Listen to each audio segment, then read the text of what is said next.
been such a great time today. We actually just had another donation come in for $15 from Rip WSB, and I don't remember his comment, and it's on the screen with the... Oh, the heck with it. You already saw Discord there. Let's just pull it up. Here's to another awesome Fleet Fest marathon. Always enjoy these. Thank you, Rip. What the heck? So that puts us up to, I believe, 200 and... I'm going to have to... 230, give or take, which is awesome. And now we have our last run of the day breakdown. I must admit that when I accepted this game, going over the submission pool, I thought, oh, great, that game that's all about destructible cities and breakable environments and all that. And then when I pulled up the video, it's like, oh yeah, that's Crackdown. So beyond the few glimpses I saw looking at the submission, I don't really know this game at all. So looking forward to hearing about it from our runner, Chunk. Yeah, and without any further ado, take it away, Chunk. All right, all right. Well, that was a pretty good synopsis of the general gist of Breakdown because effectively no one knows what this game's about. It was just a game by Namco that's basically all about being in first person, and there's a lot of punching involved. It's very movement based though. It's a movement based first person brawler, and timer starts when when this screen changes when I press start on easy, which I'll do in 3, 2, 1, and there we go. Actually, what I did before this, I think this stream caught a glimpse of it. To actually get through this menu as fast as possible, because we don't even load from this anymore. We load from a save file now, but I figured for the marathon, it makes more sense to load from new game because with a save file you have to set a 47.95 second offset anyway, because that's how much time you skip forward basically. But yeah, there's what I did. Essentially, when you start up your Xbox and you press new game, it you can't mash through the opening credits. But if you wait for the credits to finish, exit out, and then go back in, you can skip through the opening credits.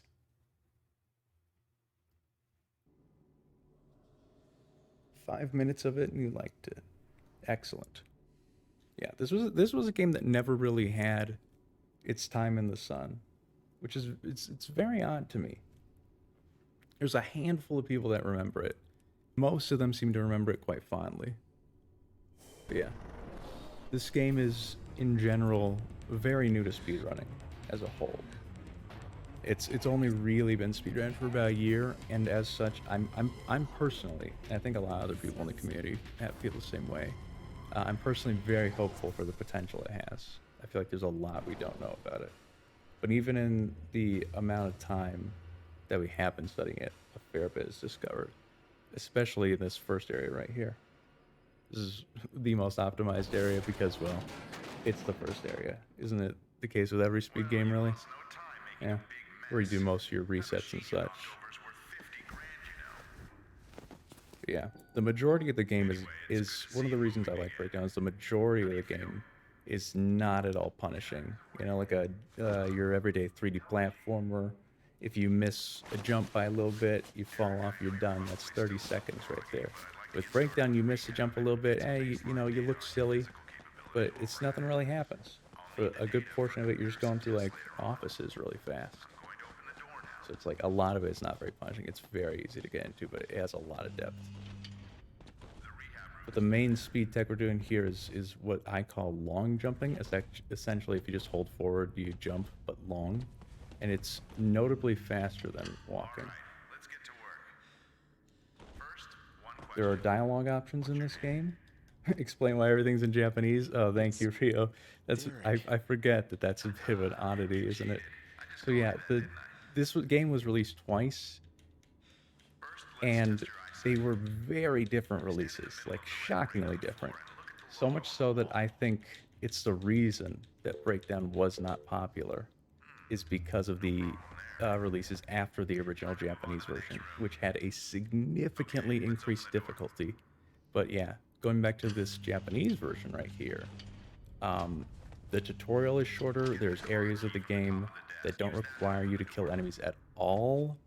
There's areas you can just skip immediately. It's just it's amazing. Really, it's amazing. And that was frame perfect, by the way. Doing a jump right there, but I just, instead of going forward like a long jump where I go straight up, you can only do that on the first actionable frame, and it loses time. So I'm quite ashamed of that. But we're about to do one of the few actual skips in this game called bar skip. Right? So you see there's a bar up there, right? You're supposed to climb across it. But like, what if you didn't? Like, what if you just...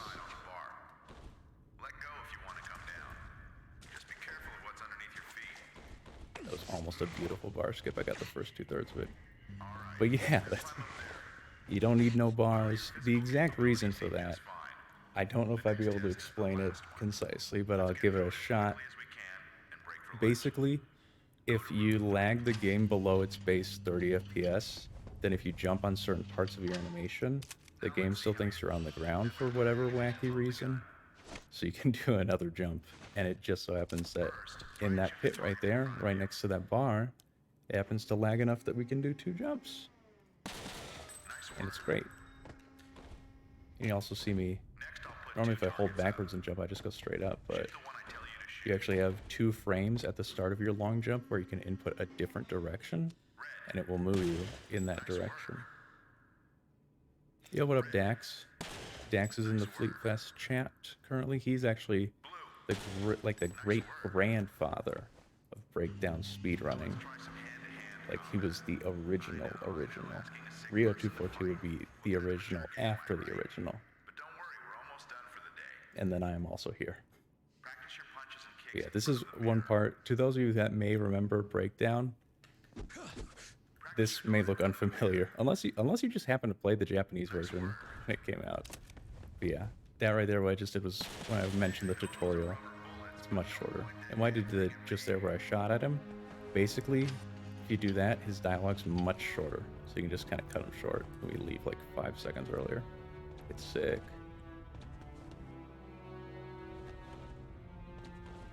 There are 2 burgers in this game. This would be the first one. This one just happens to be a little off, as you can see. Yeah, that one's no good. That's the tainted burger. Yeah, there are actually 2 burgers in this entire game, and the most popular category for this game is called burger percent. And no, it is not a meme. It is legitimately the most serious category. It's the most optimized, it's the most competitive. It's I wouldn't say it's the best category. I'm personally all about that any percent, because you know it's a full game. But burger percent's pretty sick too. If a runner's just starting out, then burger percent is great because it's essentially just the start of the game. And it just so happens that the start of the game has like basically all the types of gameplay you would go through. And it just so happens that they're each at like a really difficult level. So you can just get good at the game by doing a ton of, you know, like 11-minute burger percent runs. And then the skills just kind of transfer from there. That's how I originally got my start too, was just by burger percent all day, every day.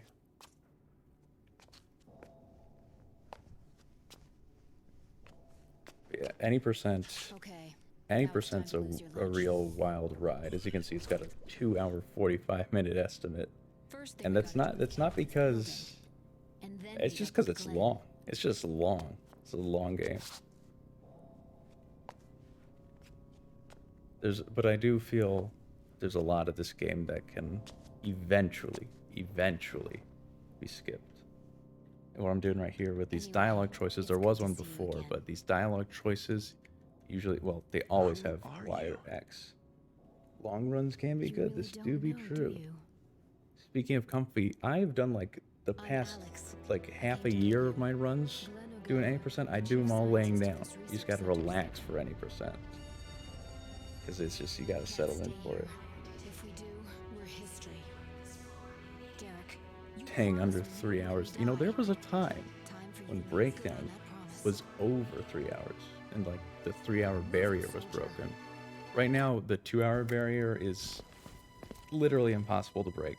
With our current knowledge, the last time it was like a segmented run was made, the final time came out to be 2 hours, 20 minutes, and 2 seconds.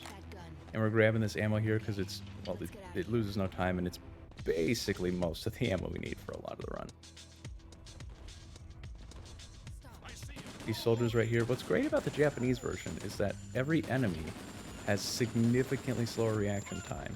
So most of them can be avoided. Well, actually all of them can be avoided effectively, unless you have to kill them for like an item. And this dude right here, I knew he had the radio because I'm psychic. No, actually. The last one that dies is the one that always has the radio. So you can just go up to him.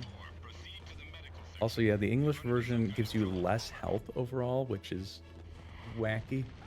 It's just, I don't know, they cranked it out for the English version.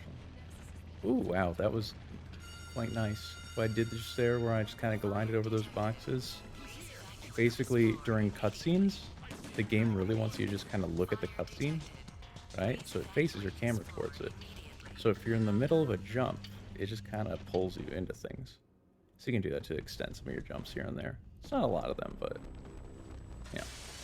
And I'm personally quite a fan of this game's movement, as you can see right here, because it's just, you have so much, it doesn't seem like it, but you have so much control over your positioning. And it's just, it's very, very controllable.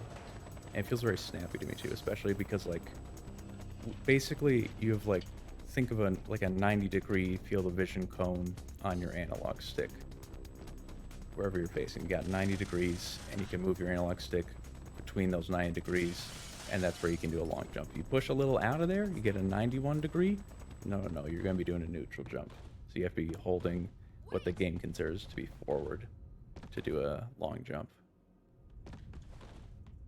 But see here, it's like, you know, it's a cone, so we can kind of go towards the edge of that and get some of these jumps a little to the side. See, but even if you mess up like I kind of did there, like that was an unoptimal angle, because what I was saying before about how this game gives you so much control. Not only do you have control over which angle your jumps go to, but in the air you have an influence over it, so you can move yourself while you're in the air, and it matters a lot. It's huge to your positioning. It's just great. Really helps you control it. This right here, there's a chance that Alex will walk in front of us. Alex is our companion here, but what's wrong? It's legitimately random. It doesn't always happen, and also it kind of depends on your positioning. What I'm about to do here, you'll see me jump and then just kind of stand there for a second. Basically, normally you turn around here because she talks to you, but if you jump, you avoid turning around. And we just passed up that second burger right there. That would be a burger percent run if this was burger percent. And you'll see I'm gonna do like a weird, like, yeah, how did I just kind of end up by that door right there? Wasn't I facing the terminal? Well, there's another main tech in this game called access teleportation. Basically, if you walk into interactable objects from like an angle and you interact with them, then it kind of just saves your position from beforehand instead of moving you in front of them, and it skips the animation of moving in front of them. I will So always be at your side. You can do it like pretty much every interactable thing, which is, you know, it's a lot of doors and stuff like that, terminals, whatnot. This right here, the casual way it's intended to be done is you open these doors, lead out these big mayonnaise looking buff fellas here, and then you just go for it. You just open the valve. But this is a little RNG heavy. It's not looking like we're gonna make it, but that's all right. We can lose a little time early game. It's random, but closing the door behind us there will greatly increase our chances. And actually, in the past few days, I've been warming up for runs and stuff. I don't think I've had him kill me, so it is random whether or not it happens, but your chances are usually pretty good. Yeah, see, here we're pretty much good, unless he just pops off on us and does the craziest combo. Yeah. We're good. We don't have... usually the amount of health you'd want to have around here is like a quarter of it, which is... We have a little bit under that, so for this next part, we will have to stop for a second to let, you know, some hot flames just kind of pass over us. Alright. So we don't get flambéed.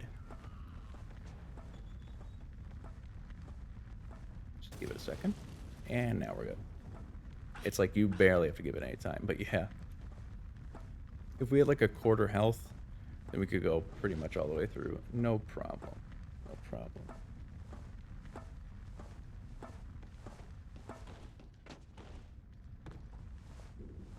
These vents right here, you know what would be sick? I've always thought about this.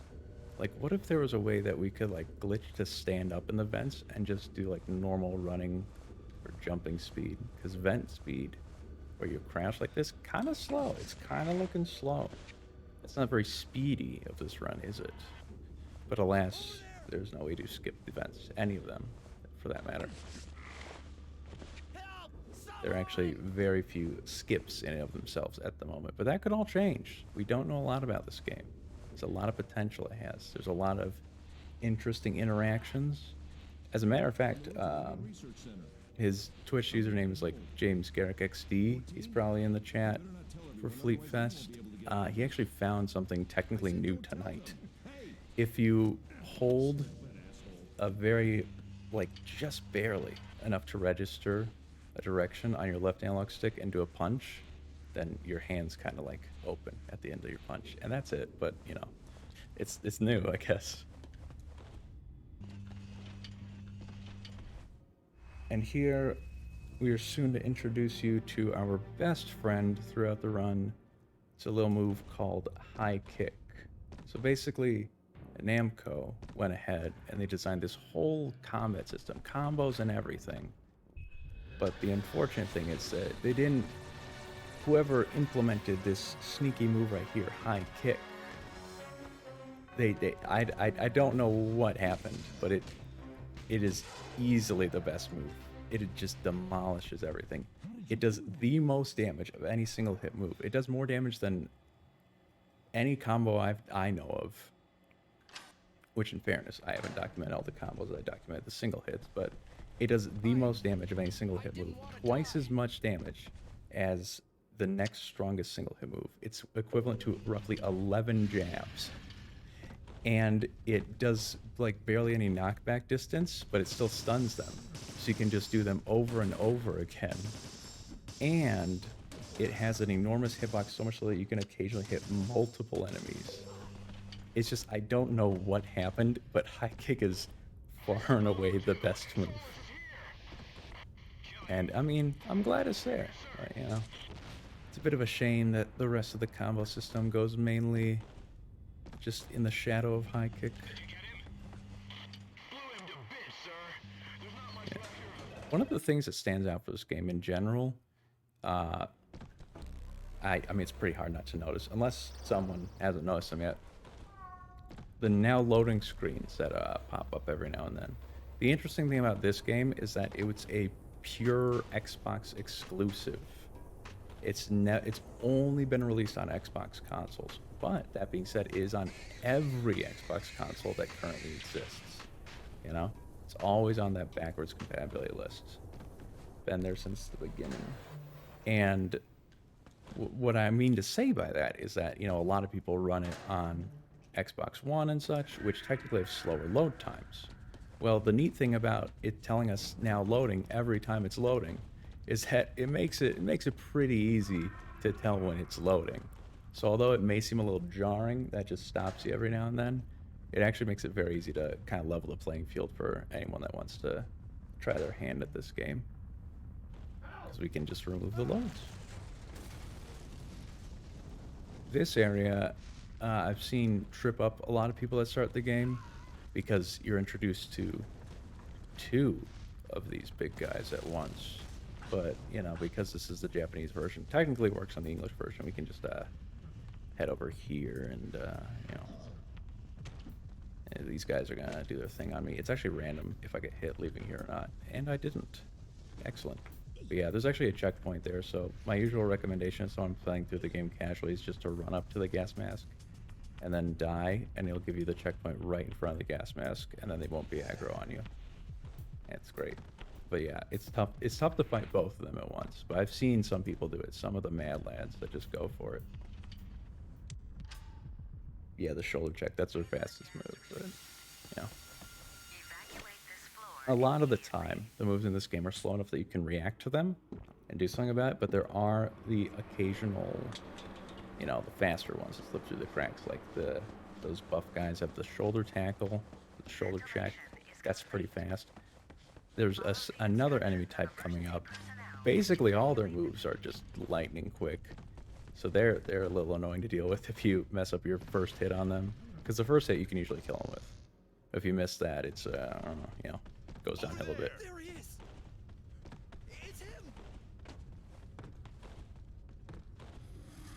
This right here, or coming up, I suppose, is a spot that I've always dreamt of a skip, and I feel like it's not the farthest out of reach, because we're gonna knock down these rocks, no big deal.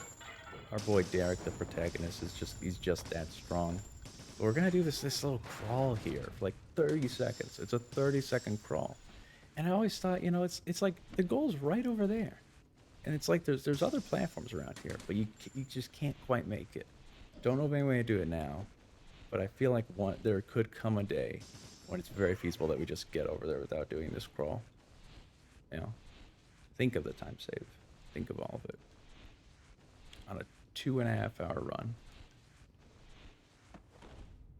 But yeah, on occasion, you do like bump a corner there and then you fall down. You have to do the whole climb or crawl again. But yeah, like I said, most of this is just like office areas and stuff, so if you fall, it's not real punishing. This is one of the early punishing areas because, as you can see, these walkways are a little thin. They're a little thin. Yeah. So this is one of the early points where you can take a death. Hopefully we won't be seeing any of that tonight. But the other interesting thing, there's a lot of interesting things about Breakdown. Breakdown's a very interesting game. Is that where you see I'm bonking my head here? If I look down a little more, I don't get it. Well, I don't get the bonk. And that's because how high you're looking actually influences how high your hitbox is. So if you look up, you hit the ceilings more, which is actually useful in clipping through certain things. There's not a lot you can clip through, but the few stuff you can, it's occasionally dependent on how high or low you're looking. And we haven't seen Alex in a while. I do wonder where she's at. Derek! I can't believe it. I see. You're okay. Now, I'm not going to say anything for this next skip unless I get it. So if I don't get it, y'all never hear about it. You never hear a word out of me. And it will, okay, you know what? I think it worked out. Yep. Okay, so that's called dialogue skip right there. Normally, she, talks for 4 seconds. She's like, we better hide. But if you happen to get there real quick, then she just kind of, Don't move. crawls in. 4 seconds right there. Neat little time save.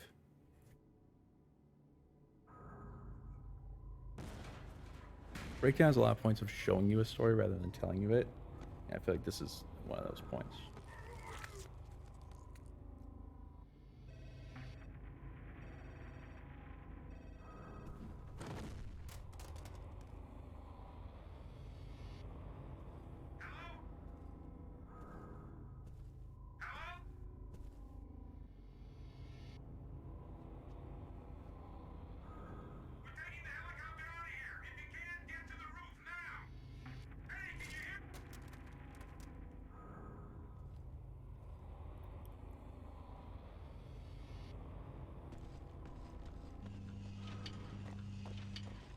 Now who is that handsome fella?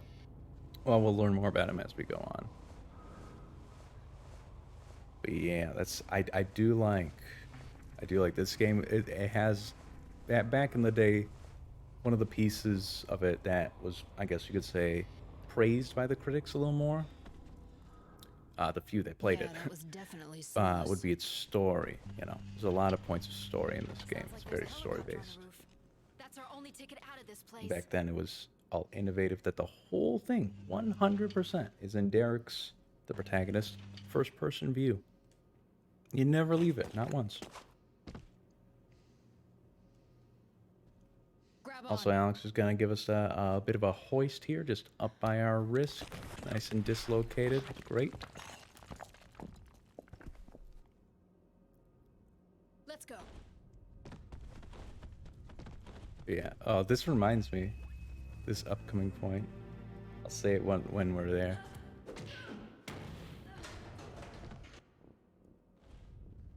It was actually discovered not too long ago that if you have, I think it's an instant kill cheat active, like a game trainer, you can actually just go up to this dude and just kill him, and then you're soft locked because you're not supposed to be able to win here. But if you do happen to do that, you're just soft locked here because you know he needs to do this too. That was interesting. It's interesting always to mess around with stuff outside the game, see what happens. When you take things to the extreme, helps us learn about the game. Like for one, he does not have infinite health. There are enemies that do have infinite health. Like the first of those buff Talon warrior fellas that we encounter at the start of the game, they have infinite health. If you have like an instant kill hack, it will not kill them. Anyway, we better get out of here before we run into They him are again. literally the most powerful enemy in the game if you think about it. If you do think about it.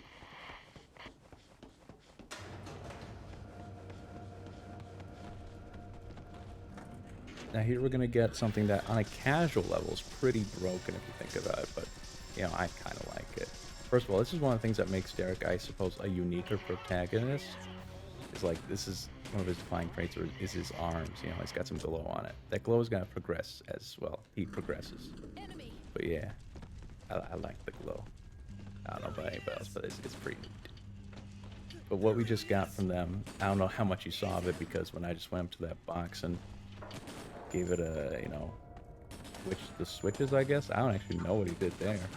But it actually, there's a bunch of soldiers you're supposed to fight there, and then some more come down the elevator. But literally, if you just go up to that box and access it, it just skips all that. That works in the later release as well. Just skips it.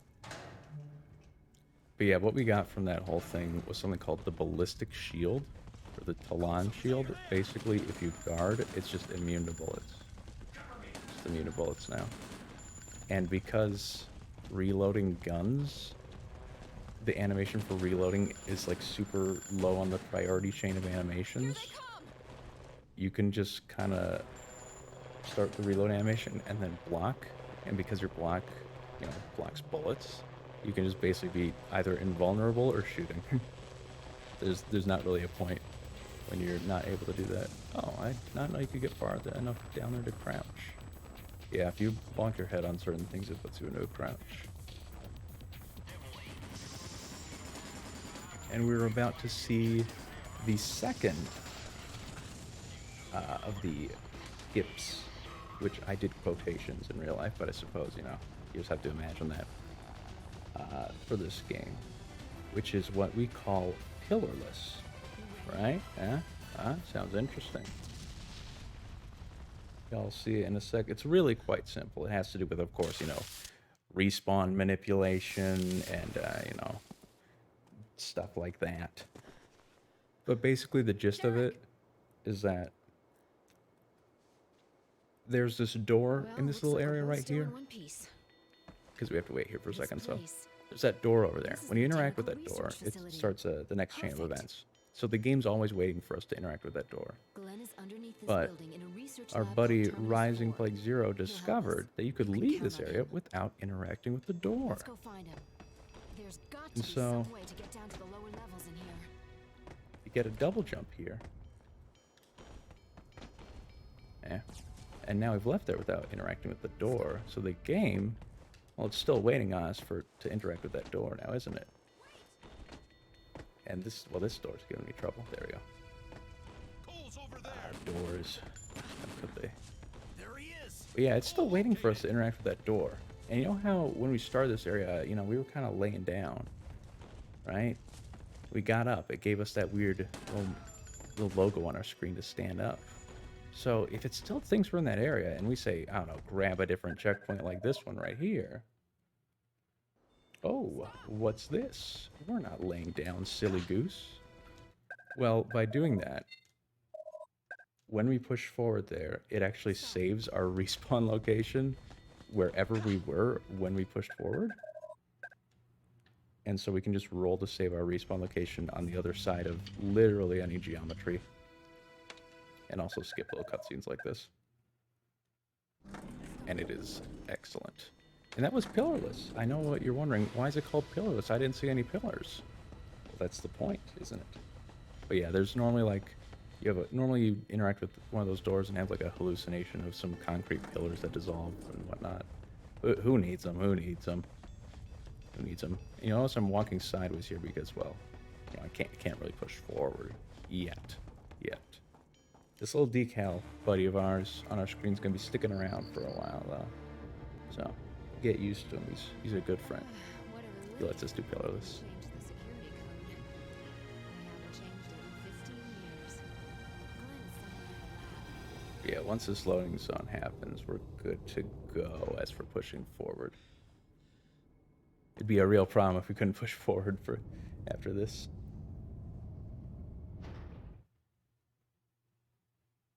It is in fact the origin. Ah, and now we can push forward again.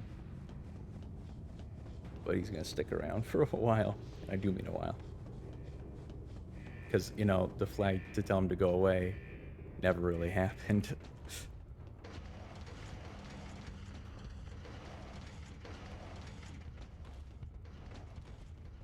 Here's another neat little access teleportation. This is one of the more obvious ones. Yeah, it's pretty obvious. You do a little teleport right there. That's why it's called access teleportation. Now here, this part's awful annoying because we're just gonna... Basically, we're just gonna do a whole runabout just to get back to the same area. And I know what you're thinking, well, why are you doing any of that if it's so annoying? Well, you know that first key card we got off of that soldier at the beginning with the radio and such, and you know the blue swiping the key card terminals, all that jazz. Well, there's more than one key card actually. There's actually, I guess, 4, but it counts to 3 because you know the original in the tutorial area is 0. But don't worry about that. But this one right here is the second key card. But what's interesting about the second key card is that it only opens 3 doors. And our buddy James Garrick XD, here's our second key card. One of his first discovery, one of his first, if not his first, was that. So basically, that door there, we were supposed to swipe the second key card on, but if you just look up and pull out your gun at the same time, you just clip through it.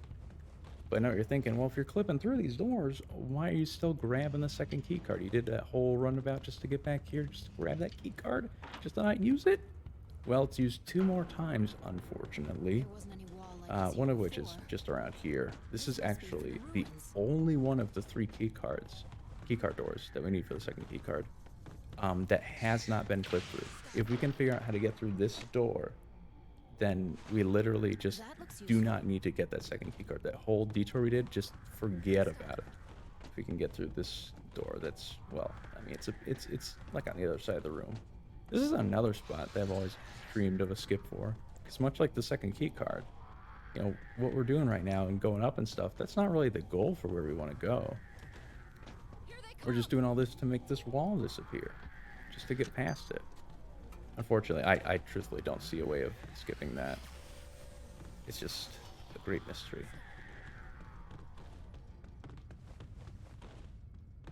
But yeah, this little decal's keeping us company. I'm gonna look up here because, like I said earlier, at least such is my theory, when you look up, it raises your hitbox, so we can just kind of glide or fall downstairs, which I suppose is faster. I've never actually timed it, but it would seem to be faster. And here it is, that dreaded second keycard door, or SSKD. That's the only time that we absolutely have to swipe it. Such a travesty. Imagine getting a whole keycard just to use it once.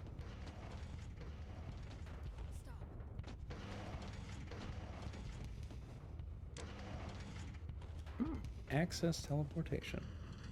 Delicious. Remember when we grabbed that ammo at the start? Well, this is like the second time we're gonna need to use it. Like I said, I just skipped the reload animation by temporarily guarding for just a moment because Security is Yeah. pretty tight here. Reload animation. Looks Who like needs they it? don't want us to go any further.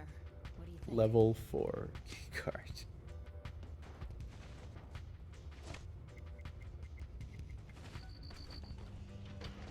Now here is the spot that would appear to be the bane of many players. You know, and it is a bit off. There's these lasers right here. They are on a fixed pattern though. But if you do happen to get hit by them, in the international version, in fairness, between this laser and the second set of these lasers, there is a checkpoint. Japanese version, no such checkpoint. So, yeah, is this version even really worth playing if it's got no checkpoint there? Yeah. Awful disappointing.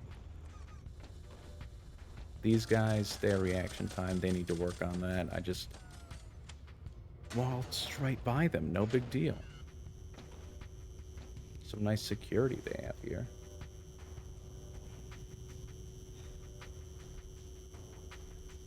And like I said, these are on a loop schedule. Yeah, they're on a schedule. They have somewhere to be. But yeah, they will always be on the same pattern, basically. That's why we can just kind of know where they're going. This one right here, I'll go for it. This one's still a bit mysterious. This is the third of the second keycard doors, which can be skipped by doing that. But the problem is that Alex sometimes doesn't come with, which would appear to be the problem there. So we're just gonna swipe this to make her come with. It's very mysterious because sometimes she comes with and sometimes she does not. And, well, she's kind of important to getting through because we have these 2 keys that we've just picked up. Let's go back and try these keys out. So yeah, if she's not there with you, then she won't show up here to turn these keys with us at the same time. And that's a little bit of a problem because Derek hasn't figured out the technology of using both hands to turn both keys, I guess. A little odd. Turn the keys simultaneously on my signal. But yeah. Actually, no one knows why she does or doesn't come with you sometimes. 2, 1, turn. So, safest to just swipe the key card.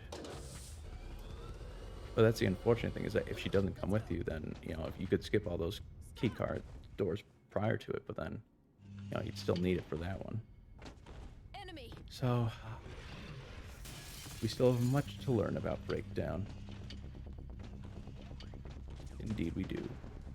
This crank right here is not in this spot that it is in this version. It changes spots depending on the version.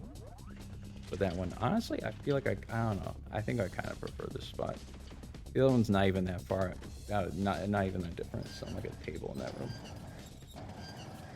She never comes with you unless you swipe the card, which is what else do. Yeah, and I honestly have no idea what makes a difference. Yeah. Do all these access teleportations by these buttons. Sick. Just gonna teleport. These beds haven't been used for a while. By the way, those things that jump at me occasionally and explode, like right there, canonically they are just called insects. Like the other things have like cool names like Nexus and Solace and, you know, Talon Warrior. Those ones, those are the insects. They're at the bottom of the chain, I guess.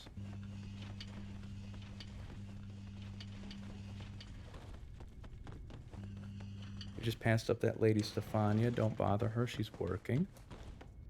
But no, for real, she's integral to the lore. Which I don't know how much. Honestly, that cutscene's completely optional. Like you can just stay there, listen to her and Alex talk about, you know, things and such and whatever. She has this cool cat. It's called Casval. It's a nice name for a cat. The flying exploding balls. I truthfully don't know what they're called. I've just always called them light bulbs. Does anyone really know what they're called? The series writer, this game came out 17 years ago. Well, I say series writer, it's one game. But the writer for the game, he still talks about it on Twitter and such. It's interesting to see that he, you know, still in his mind. Because it's 17 years, long time. And this was the end of the series. But who knows?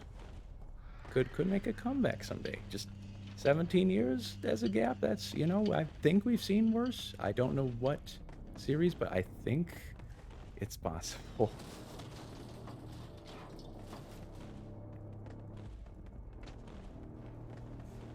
Yeah, this is another one of those spots where it's doable to make, well, not doable right now, of course, because if it was doable, wouldn't we be doing it? But it's conceivable that a skip could be done here, because as you can see, you know, we're doing all this, going through these halls, following that dude. That dude's right there. Don't bother him. Pressing this button, all to open that door right there. That door that we passed by earlier. So if we could just like clip through the door or that glass that was right in front of us just there, it would, yeah, think of all the backtracking and detour it would skip. Because right now we got to go all the way back. All the way. Disappointing. Very disappointing. That right there is pretty neat though. You can just jump over those stairs.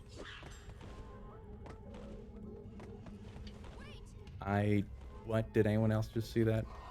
It must have been like my hand being glitched or something. This game is so weird. Sometimes just stuff happens all the time. Did anyone else just see like a black box flag cross screen?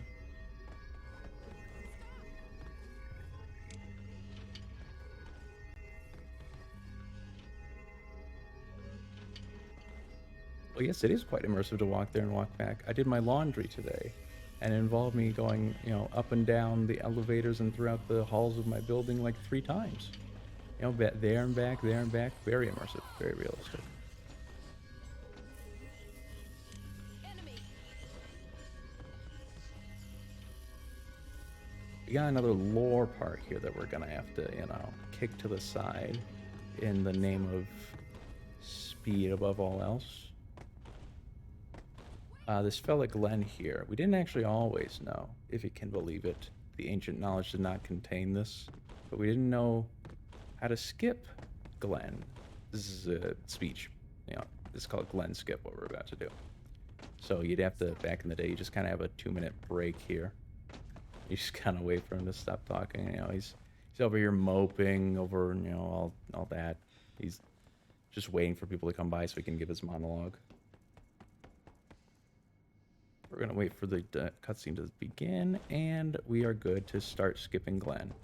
It actually involves going pretty far back here, and then we press a button, which technically I suppose this is unconfirmed, but the theory is that since Alex is part of that cutscene, and pressing this button will move Alex to us, it will end the cutscene. But the thing about ending the cutscene is that the flag for the cutscene and like being done and everything moving on must be well, we speculate that it is set at the start of the cutscene.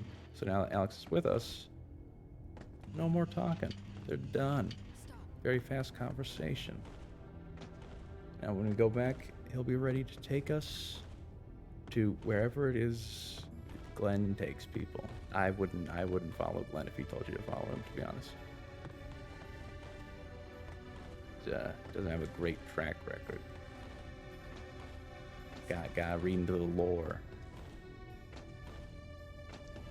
Come along. But there he is. Good talk, good speech. Stairs work awful interesting. You just kind of like just does stuff for your camera. I have no idea why that does that, but you know. Something else about this game. You see how I just kind of do that instantly and stuff? That's something that should make a comeback. If you press B, it recenters your camera. Instant dialogue, let's go. That means nothing to anyone that hasn't seen it. That's too complicated to explain. What we're about to do right here was an unsolved mystery for a number of time, not that long, maybe like a month. But as you can see, what? That's kind of weird. Basically, if you backflip and then press B to lock your camera, which only happens in the Japanese version, by the way, you can't do the whole backflip and, you know, see your body because you pressed B and locked your camera position. In the international version, only the Japanese version. JP exclusive skip. But by doing that, it pushes or touches the trigger on the other side of the door. and then that happens. Yeah, saves a bit of time. For a while, we did not know why that happened, and then it just kind of we knew. And he's going to go Show me ahead the look at the current current geotomography. Here it is. Very Take a interesting good stuff. Look.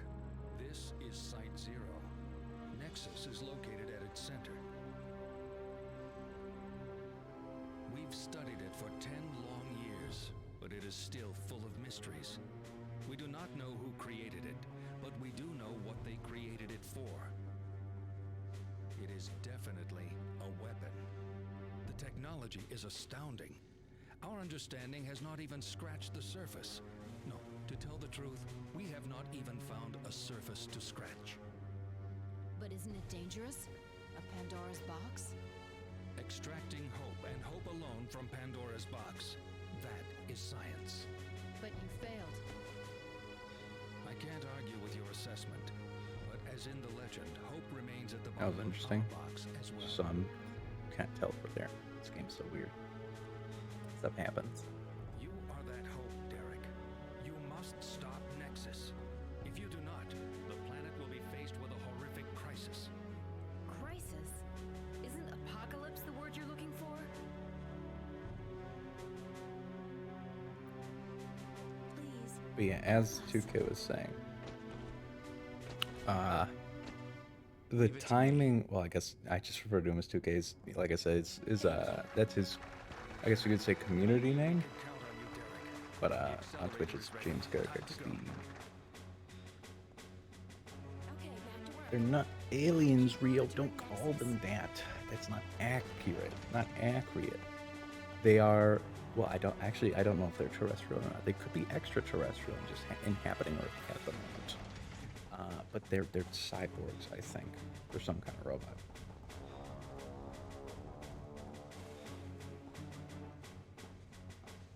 But yeah, as was said, the timing for getting through that door normally, like, you know, I just backflip into it and lock my neck, and Derek just kind of phases through it to everyone's amazement. Well, actually, to no one's amazement, they usually don't care. The timing through getting through there casually, the plan is you wait for him to open the door. The scientists that were running up, that is. Actually, hang on, this is more interesting. You'll see what I mean in a second. Don't let them get Yeah. to Glenn. Yeah, this is what's known as explosion canceling. For whatever wacky and silly and quirky reason, crouching, looking down, walking backwards, sometimes you don't have to crouch, but it really depends. Crouching is the safest. It happens to just kind of nullify explosions. And I mean, like, all of them. This literally nullifies every explosion. The strangest thing it is. But yeah, as I was saying, the casual way of getting through there is you wait for those scientists that were running towards us to open the door. You kind of go through a loop there. Glenn kind of says some words in your mind somehow. I guess he's telepathic now, whatever. He's a mystical being. But then you just kind of, you have to like make it through a loop and then run back up to those scientists that were there. It's very confusing. It has to do with time travel and stuff. All way above my head. But yeah, the casual timing on it is very tight, surprisingly. Here, have a seat. And now Glenn's gonna hook us up. Now hold still for a moment. Give us some new stuff. This is a highly concentrated solution of telangen. We call it accelerator. Actually, I would have liked to spend more time on the purification process, but time is a luxury we do not have. Even at this level of purity, this should raise your physical capabilities to a whole new level. Glenn, how long will it take for the accelerator to take effect? The effects are immediate. An injection of this much telangen will trigger a rapid metabolic change in his cells, giving him great Bit power. metabolic Is change. it safe? Derek will be able to endure it. This will only hurt a little. Derek, can I ask you something? Who is that girl?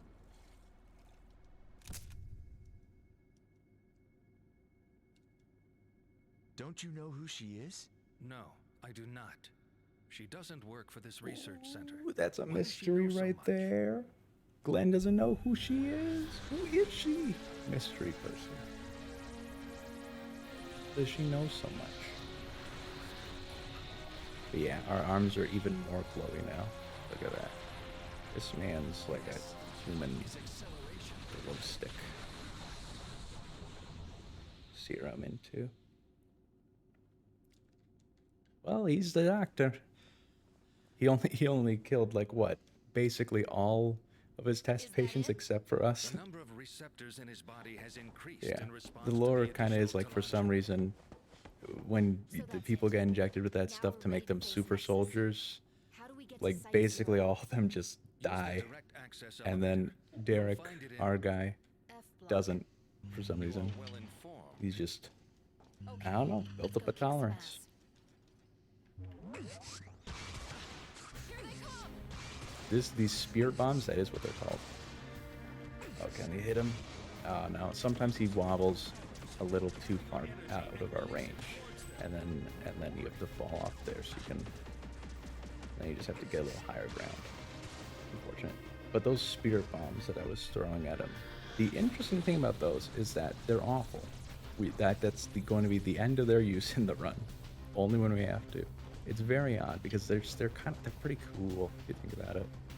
Pretty cool. I'm gonna do uppercuts because it saves 7 frames. We're doing a high kick because slightly faster animation. Well, that's not the uppercut. Slightly faster animation, and it still does enough damage to kill them fellas, so. You take time save where you can get it, you know. 14 frames right there, 30 FPS, that's like 0.5 seconds. Amazing. You might actually have a chance Yeah, to these stop guys are gonna Nexus. talk shop, I don't know. More than a chance, I hope. Just gonna do some of All that right, for then. this, yeah. I'm counting on you too.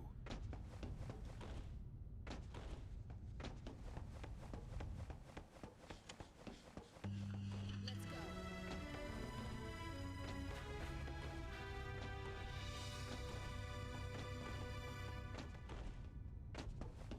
I'm gonna be honest, I was gonna say something, but I do not remember the topic of breakdown that I was talking about before I left that room.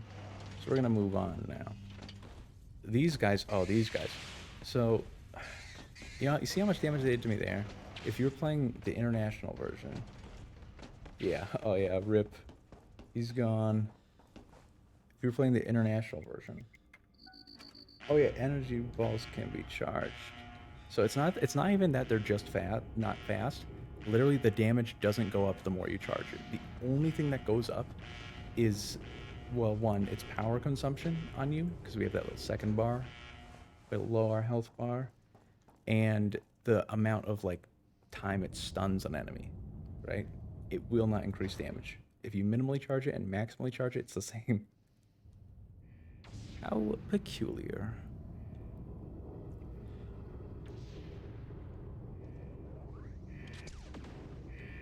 Enemy. See ya, guys. They fell for my trap. They shot at the door and not me.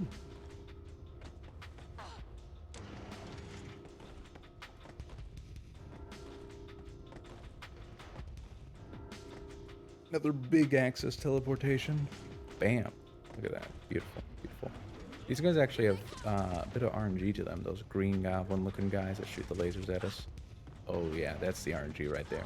So basically, they have 3 different moves. No, we don't. We don't mention that. Here they come. Try to forget about that part of breakdown. Hurry up. Shut the door. But what was I saying? Oh yeah, they have RNG tied to them. Basically, they have 3 different laser attacks they can do. The one that shoots a bunch of little lasers at us, that one, that's the one you love to see. No big deal. It does no knockback to us, so it doesn't impede our speed. But it does like a little, just like a feathering of damage. No big deal. But then they have like a bigger one they charge. That one, gives us a little knockback, a little more damage. Whatever, I'll take it if I have to. But then they have one that they like brace for. You'll see that in their animation, they like kneel down and put both hands on their like one bigger cannon, and that one just destroys you. The animation for stun on it takes an eternity. And in that time, they basically already shot you again. There's a chance these guys might punch us here. Hopefully they don't. We want to get through here with as much health as possible for the next area. Nice. But yeah, we definitely want to keep as much health as we can. It's one of the few spots where it like really matters.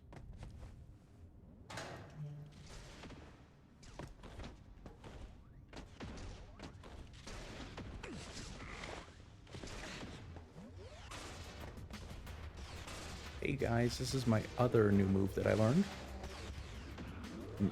Missed a little bit. Could you guys take care of him? Thanks. That's the other new move we got, but it's also not great. Yeah, Gianni. That's Gianni, the guy that's talking. He likes to talk, so we're just gonna have to cut our conversation short.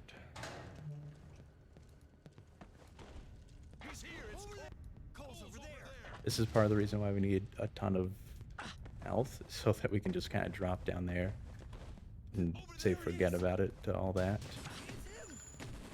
But then the other reason is that we have to keep going with it for a good bit.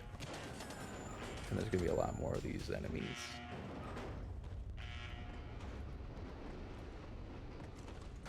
So yeah, we got to survive. You can also do this. That's new. Kind of, I guess. Normally you just kind of go around there, but if you, do a PC jump, which is where you jump and input a punch at a similar time, technically the jump comes first, you go slightly higher up walls. And that is it. You gotta grab that rocket and one rocket pack. What intrigues me is that there's more, there's like another rocket launcher there and then another rocket pack. But the thing is, just by grabbing the two that we grabbed, we're maxed out on ammo. If you grab anything past that, it just disappears. So, yeah. It's a little odd they load you up there. I mean, you can't take it with you. So what's up? Yeah, we have plenty of health this part. Plenty of health. No big deal. As long as I don't run myself over, which has a... Well, it hasn't... The likelihood of it exists, but yeah. Basically, this cart is moving, and this game's interesting because it has inertia. So while we're standing on this cart, our speed is equal to that of the cart. Right? Pretty cool, just like IRL, real life.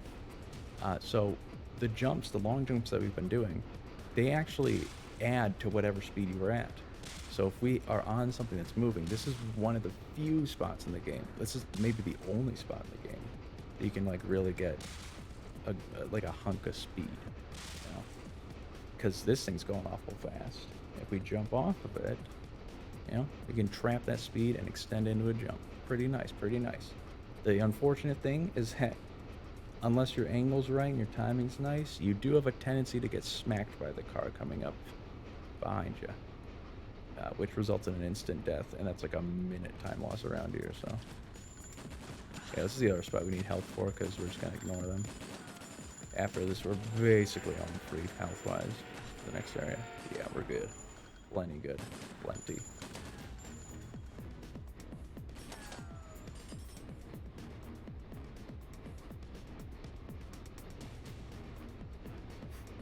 I don't know, that's mainly because, like, I think about this game a lot. Like, a concerning amount. But yeah, this game, just in general, I don't know, I keep coming back to it speedrunning-wise. I've tried out other games, but this is just... It's got such a strong appeal to it. It's not very punishing. It's easy to learn, but you're never quite all the way there with it. You can just keep getting better, you know? And the mechanics, they feel snappy, responsive. You have good control over your positioning. And of course there's high kick. Everyone loves high kick. Never met anyone that doesn't like high kick. If you say you don't like high kick, it's just called being a contrarian. Here's the other thing. Like I said, you know, you get some momentum, inertia, you can trap that speed. This is the spot where you're most likely to die, honestly. Because if you wait a little too long, I guess we're playing it safe. I didn't necessarily mean to. But if you wait too long there, as you saw, that cart just kind of slammed into the tank there. Big loud thud. Well, if you waited a little longer there, then they explode. That's no good for us living. But yeah, our health is fine now because, as you can see, there's this soda here on the ground. There's a soda on the ground. This is why I call it a redundant soda. Because sodas, you can drink them to heal. That's all well and good. But then there's this immediately after it. And what we just got, which we're not going to use yet, but is a very nice move. Very nice indeed. It's called Shockwave. You press both triggers at the same time, as beautifully explained by Breakdown on the screen right now. It gave us a tap for good luck. Basically, it's a shockwave, and it hits very fast. It has a tendency. There are enemies that block. Those enemies are a problem, but it has a pretty good tendency to still hit, and it does some sick damage. It can actually take out the stealth Talon, which are like the reddish looking ones, in one hit. And I think it's the same for it's also the same for the assault Talon. So it's pretty nice. It's good get off me tool. It has some pretty sick distance, AoE of course, and it's got nice damage. It's just nice.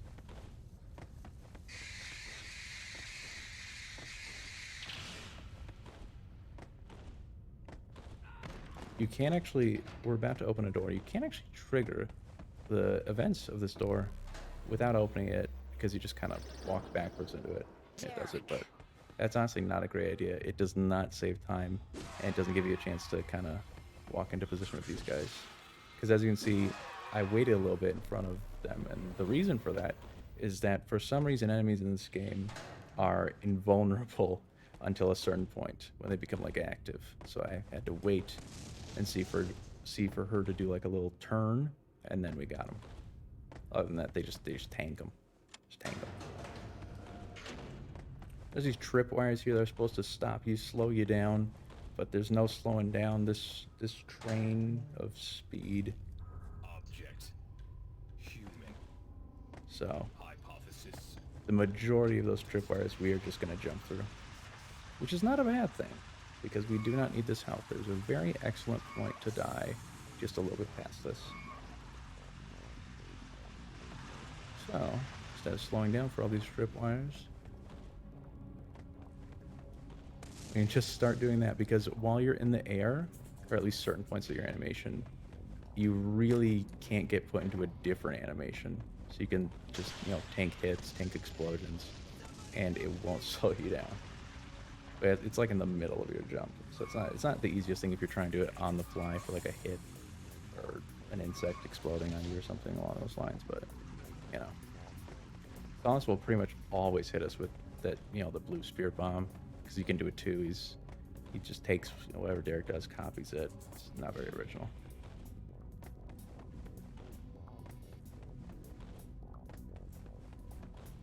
Oftentimes you can have a varying amount of health here. This amount is actually a touch on the low side, so I am gonna avoid jumping through one of the last tripwire, just because we have to make it to the next checkpoint, and this health does not facilitate that. If we he's just letting us know where he's there. Thanks, buddy. I just slide under that. You can crouch. I'm actually not sure which one's faster. But yeah, this health is, it's a little high. It's in that weird, awkward middle area. It's too low for me to have jumped through that, because I'm pretty sure it would have killed me. And too high for us to just die immediately here. But now we have a checkpoint. And 2 hits. No big deal. No big deal. Ta-da! So yeah, it is for sure faster. Just whoa, bro, that's disorienting. You basically don't get hit. You can, there's stealth Talon here, they're invisible, but you don't really get hit by them. So that's actually a pretty rare occurrence that they'll just do that. Yeah, I've gone through here a lot of times. It's pretty rare that you just get hits. Okay. Calm down now. But yeah, I actually don't. If someone asked me to describe the layout of these sewers areas, I would not be able to do it. I don't remember it in my head good, but my hands remember how to do it. So as long as I'm not thinking about it too much, we can just glide on through here. Glide on. Ooh, got up a little early. This is coming up on the helicopter. Don't know if you recall, but earlier in the game there was a helicopter. And that guy's got it out for us. So here we're going to have a big showdown with the helicopter. And it is the most, and I do mean that, the most RNG heavy part of the run. You can gain or lose minutes, multiple, because he will frequently go out of your range to hit. Also, that little clip I just did there where it shook and then went through it only works on Japanese version. They changed the way these little blue colliders or blockers, maybe, I don't know what they are, interact with you in the international release. They're just a bunch of fun police, not letting us clip through boxes and such. So here he is, big bad helicopter. Let's see if we can get to. Oh man, I did a little early. What happened there is he has iframes after you hit him, so he just kind of tanked that one just a little early. But in fairness, with the amount of ammo we have at the moment, we can afford to miss one without having to grab more ammo. At least for the fight. We do want to grab a little bit after this. Ooh, you're a little far away. We'll go for it. Yeah. See?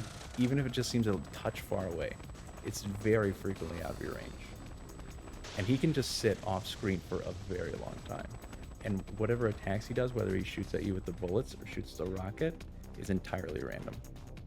This is just RNG, the RNG boss fight. A lot of runs can take a hefty hit out of this. See, like that, they just kind of fizzle out.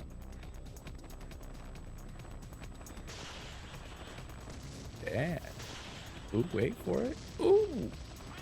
Ooh, optimal. Because see, that's a spot that normally if he does that dialogue, that means you've hit him 5 times.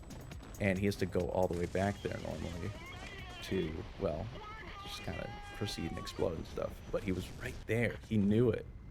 He knew what he was doing. He was helping us out the whole time. Can't believe I didn't see it. He was the good guy the whole time.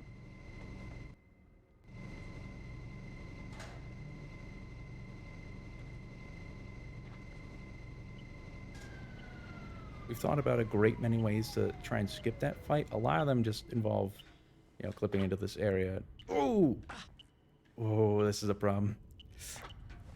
So, by my reaction, I'm sure you can guess that that was not an intended part of the route. Essentially, the normal plan there is to not fall through both of them. I'm very surprised I survived. But yeah, wow. It's okay. I know where I can take a death, but that's unfortunate.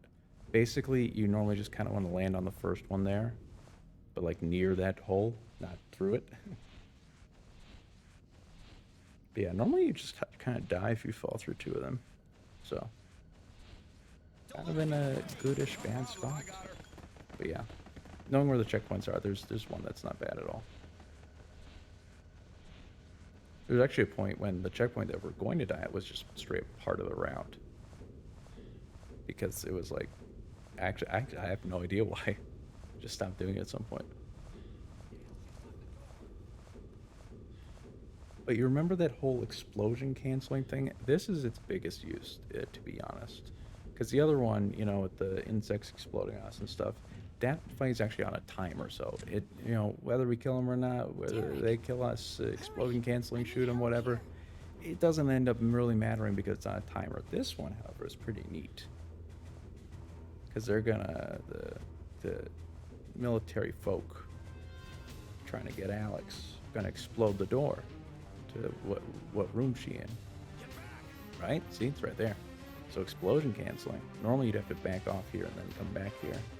But we're gonna, you know, we're gonna do things our way. The Speedway.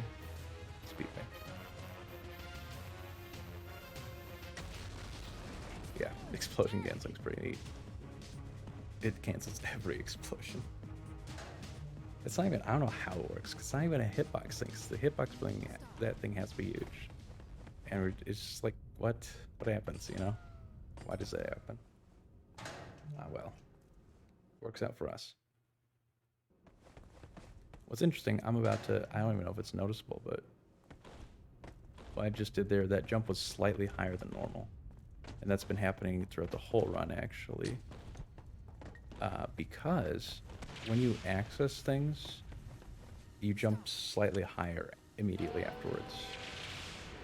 I have no idea why, but you just go slightly higher afterwards. So yeah. And it's especially useful there because, well, you're trying to go up some stairs. So you want to get a little higher on them. And at this point, we're just kind of, well, I'm basically explosion canceling here, but not like a full one where I look down, because you're pretty much good. You just do this. Because I don't want to die here. There's a specific spot coming up soon after this little cart ride. There's a checkpoint. I want to take a death there, and all will be back on track. Well.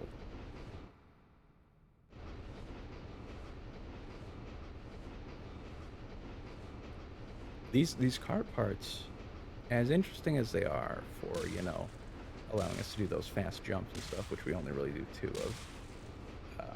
Well, actually, you know what? I'm sleeping on them. We do a 3rd one. We're about to do a 3rd one. I don't know how I could forget about you. Momentum jump. But, it's, you know, you do spend a good hunk of time here. I have pondered on the possibility of skipping it, but as it stands, don't know of any way. But yeah, we're just gonna do another momentum jump here. This one's honestly probably the most fun. It's super easy. You just kind of end up where you want to go. See? And that's our checkpoint. Yes, unfortunately, helicopter went pretty okay. Yeah, helicopter went pretty okay. Other than immediately after helicopter, however, I did fall through 2 of the like fan layers, so I had to take a death there. And that right there, what I just did was an access jump. Actually, they don't have a formal name, but doing the jump after the access takes you slightly higher. By doing that, we were able to go through there. Now check this out. This is gonna blow your mind if you're living in 2004 playing this on the Xbox for the first time. Because of the grand scale of it, I suppose. Whenever this... Yeah, there it is. Site 0. Did you notice there was a bunch of, like, trash up on it? Probably not. It's a small detail, but there's actually platforming up there that we're going to do later. And I've always wondered, you know, it's just up there. Like, what if we could just, like, get there earlier? You know, get really high up to it early. Just kind of get there. I mean, it's up there, you know? Makes you think. Makes you think. Now, this cart, very finely placed here for our benefit. So we can just kind of go through this area. And I'm walking into this corner right now because if I do it this way, then there's a chance that the rocket they're about to fire at me will miss me. But it hasn't been happening recently, and I don't know why. Oh, never mind. Just in time for the show off. Excellent. Really excellent. I have no idea what makes it miss or hit, but you just kind of walk into the corner and hope for the best. These guys, this is what also part of the reason why we get the rocket ammo. Because otherwise they would do damage. They would hit us up.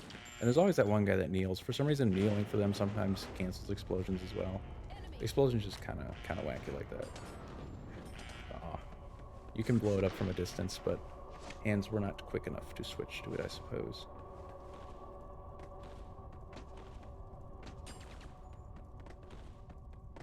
No big deal this here. This is a callback. Remember earlier on when we got rid of that wall? That was to teach the player. Hey, you can get rid of this wall, huh?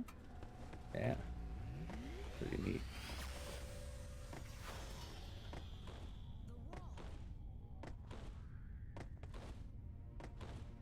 Yes, the battery is by... well, I don't even know how to describe its location. It's in a much different spot. My first Japanese copy run was a disaster because I didn't know that the battery was in a different spot, because the documentation on this game is basically non-existent outside of what we've learned about it from just studying it. But yeah, I had no idea that the battery was in a different spot, but there it is.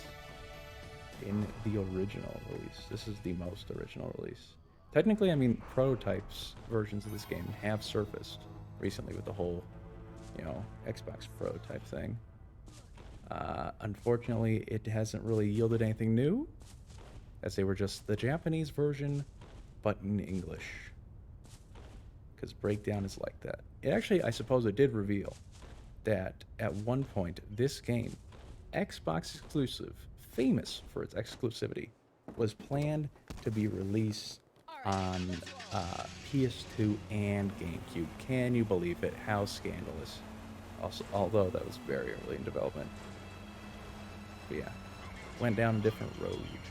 Can't help but wonder, like, what would history have been like? Where would the world be today if Breakdown was released on the PS2 and GameCube? I don't think this honestly could have run on the PS2, but they would try. They would try. Very popular console.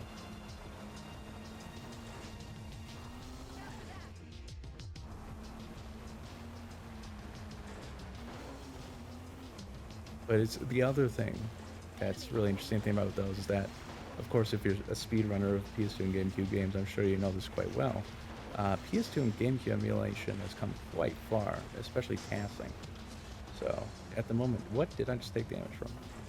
At the moment, we can't really task this game. Well, not really. We can't task this game. If it was on, say, GameCube, think of all the tasking. Just think of all the tools and the assisting and the speedrunning. So much tasking that could be done. Because right now, if we work with a theory, essentially the way this game develops is we observe it, we notice something weird, and then we throw out a bunch of wacky ideas as to why the weird thing happens. Much like, how the real world studies its physics and such, and makes discoveries. So we, throw out those theories. In the early days, they were pretty crazy as well. I just straight up made up a theory that I thought was entirely true, went around telling people it was true. That was a little weird. But yeah, we just throw out a theory and then test it and see which ones kind of stick. And that's how we've learned about this. It's just legitimate science. Just observation and then testing our hypotheses. But with tools, for a tool-assisted run, that would advance the sciences, because that takes like the human element out of it. We're probably gonna get hit by a laser right about now. Never mind, he's making me look bad. The laser guy behind us usually hits you there. This is also the bane of a great many runs. You lose like 30 seconds if you miss this. It's a pretty tight jump. The visual cue I use and I recommend for people is wait till you see the subtitles come up. Not the button, the subtitles. And then that happens. Yeah. This is the wacky jump. It's the haha funny jump. Everyone at one point or another has trouble with this jump.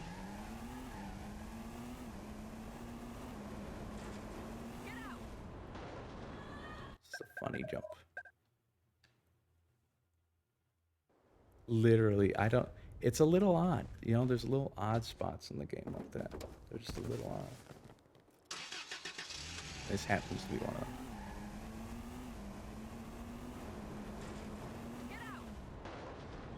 There we go. You love to see it. Third tries the charm, indeed.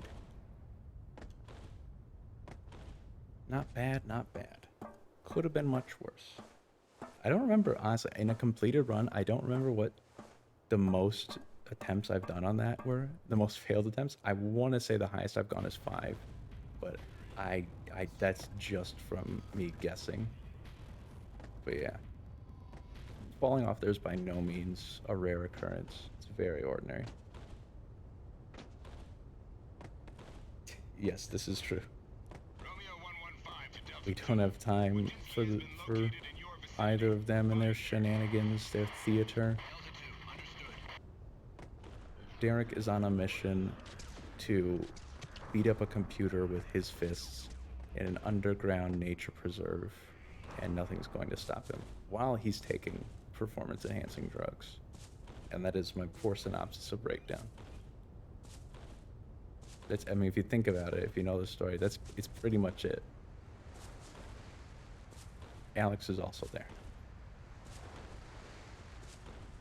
Yeah, there's a lot more to it than that. It's actually interesting to think about, but that does remind me, if anyone is interested in this game, honestly, just do not hesitate to join, the Breakdown speed. Well, I guess it is the Breakdown speedrunning Discord, but it's honestly kind of become the Breakdown community Discord,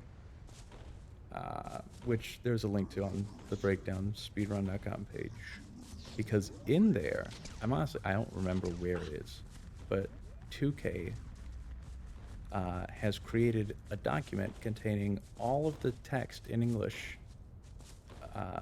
from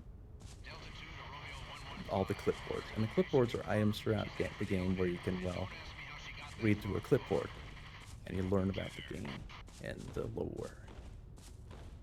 There's actually one right around here, but we don't have time for no clipboards. There were some stealth on there. Not so stealthy as I noticed them.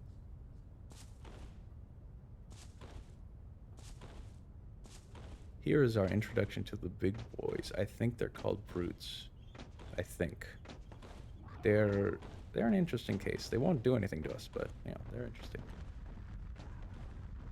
In numbers, they can be kind of problematic, but they're going about their business. Just, I don't know, burning that bridge for some reason. This is one of those spots where I'm just thinking, like, if we could get, like, a speed glitch or something, just zoom across it, because these are one of the more larger areas. Just think the possibilities.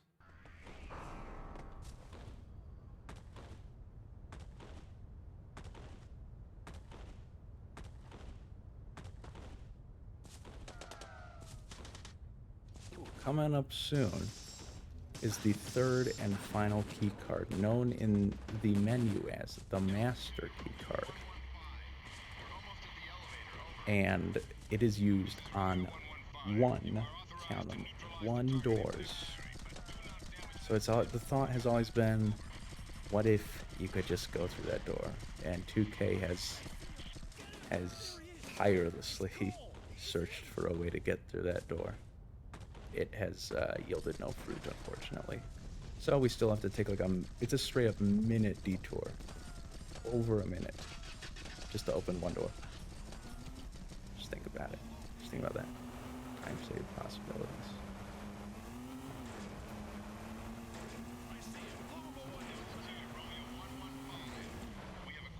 Gonna leave that there. Gonna come back for that. It's called a setup right there. Setting it up for later. We're playing chess. Here's where we're gonna get that key card. I do wonder where it's gonna come from, though. Doesn't seem to be any key cards around here. Not seeing any. What are you doing? Walk over there, to the edge. What are you going to do? I gave you the disc, didn't I? No! Stop! Please, stop this! Please! No! Ah, there it is. Just gonna... And now we can open the door. She does have some dialogue here, so we're gonna have to cut that conversation short for the sake of time and speed. And now we can go back to that car we left outside in the parking lot.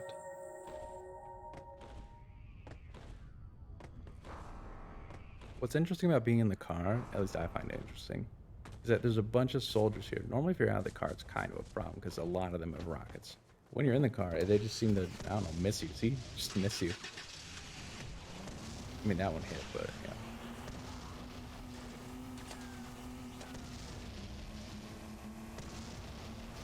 Just weave in and out of this traffic.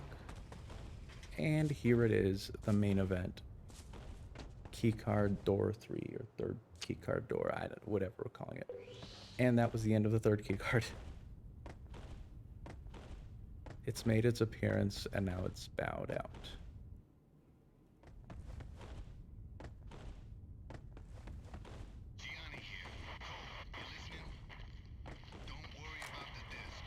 These guys, it's very strange. Enemies do differing amounts of damage depending on the scenario in which they hit you.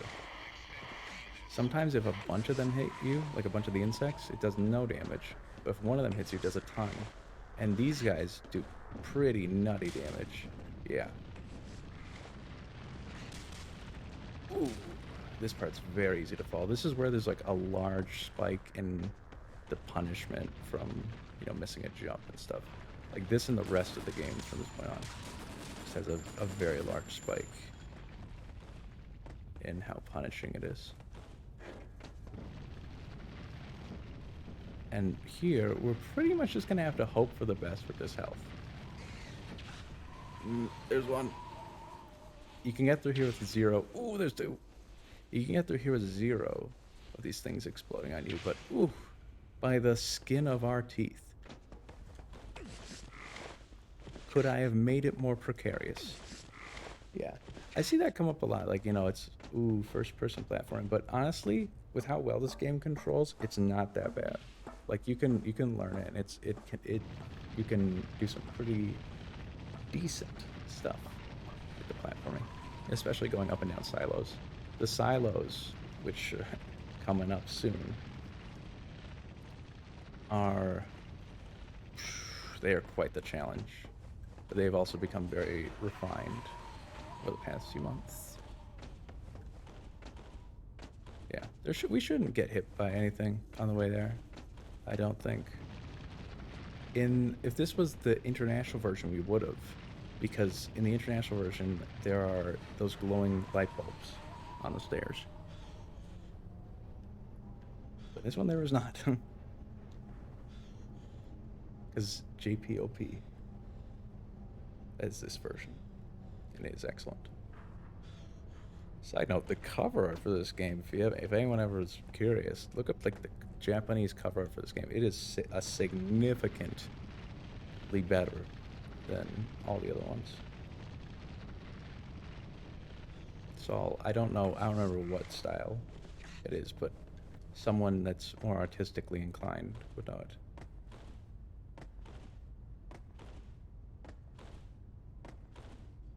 Yeah. Legit.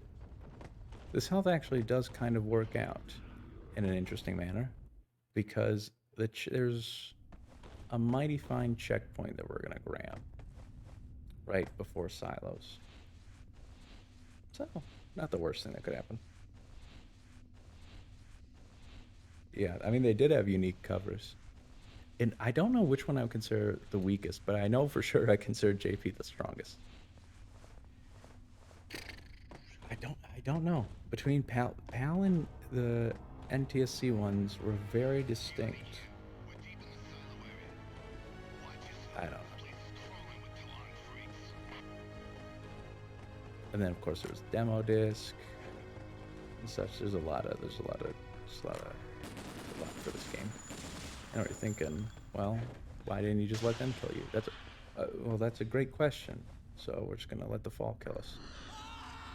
My plan was to get blown up there so I could for sure get the checkpoint, but I guess that wall there is just only a figment of our imagination, really.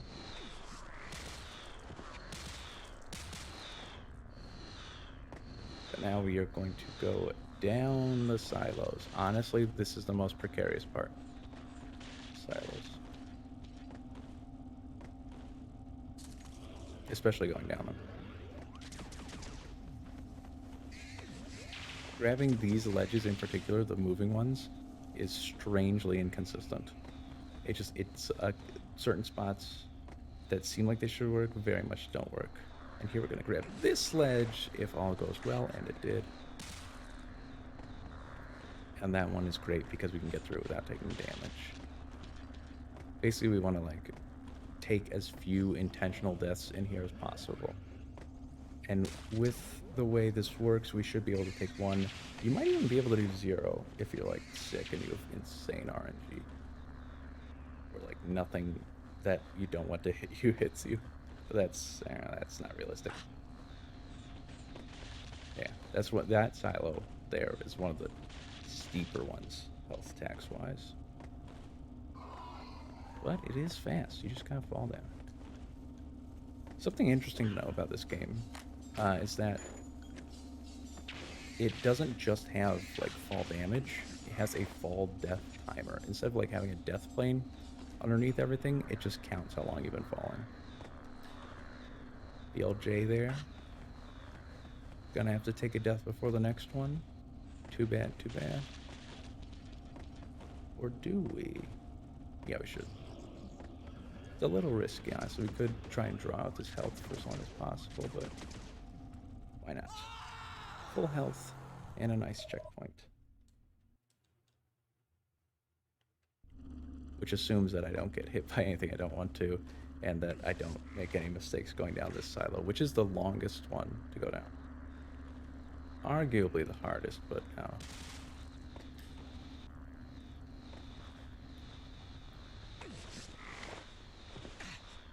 This one's probably the hardest jump. Yeah, that's the hardest jump.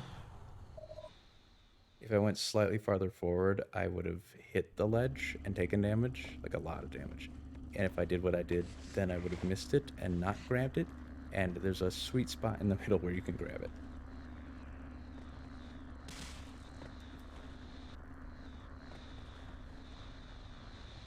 There we go, no problem. That's the easy one, though. There it is. Excellent.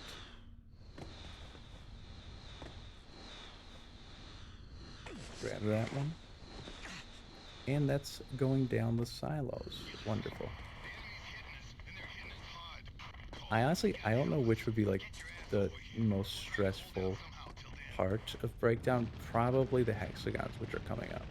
But those are honestly, I do think they are much easier than what we just did.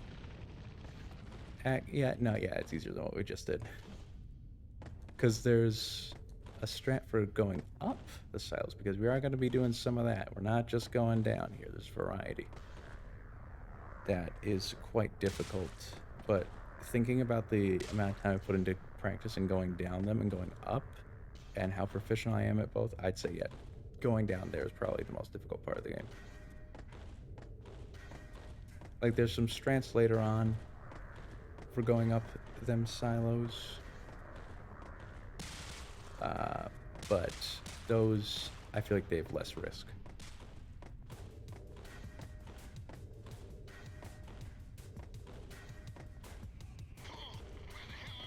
Here is a big scary arena that's going to have very few enemies in it.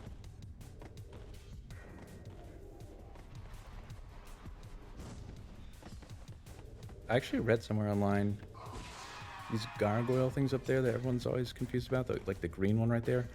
Apparently, according to the thing I read online, wait, no, never mind. I read that the different colors signified like what type of Talon they shoot out, but this one just shot out the same as the other one, and it was blue and green. So that, I guess that wasn't true. I read that the blue ones were the advanced Talon and such, but ah well. Don't block me, he blocked me. How rude. Like, broken. Alright, now here is some RNG in case the helicopter wasn't enough for you. Remember these guys, how I mentioned how they have different attacks? Well, here we've got 3 of them. And the plan is to hope for the best. I know. Wonderful plan. Very carefully thought out. But we are going to hope they don't do too much. They can really mess you up here if you get unlucky. And remember, the different types knock you back different amounts and such. Some of them don't knock you back, so sometimes our jumps will continue just as planned. Actually, went through there kinda clean. Got very lucky there. Didn't even get all the way knocked down. You love to see it. Now these are the easy going up strats. It will get harder later. Do trust me on that. Well, not even harder, I guess. It's probably harder. I'd say cooler is a better word to describe it. Once our arsenal of tools has expanded a little more, because there is a little more expansion we can do.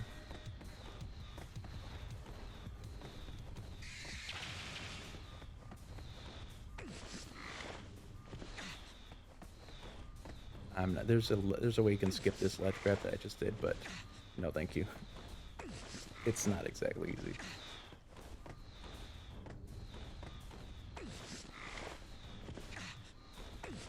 I mean, it does save 3 seconds, but yeah, loses a fair bit more if you miss it.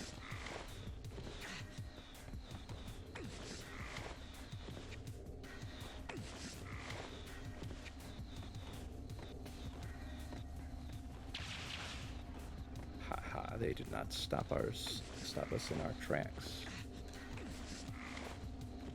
because we were in the middle of our jump animation. We just kind of powered through it. Got this one as it was going out. Very nice, very nice. These guys are probably gonna hit us. Never mind, we're too fast, too furious.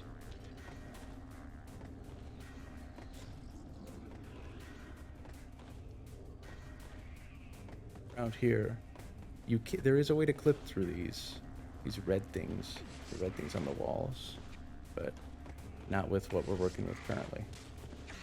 Tool-wise, that is. Gameplay-wise, that is.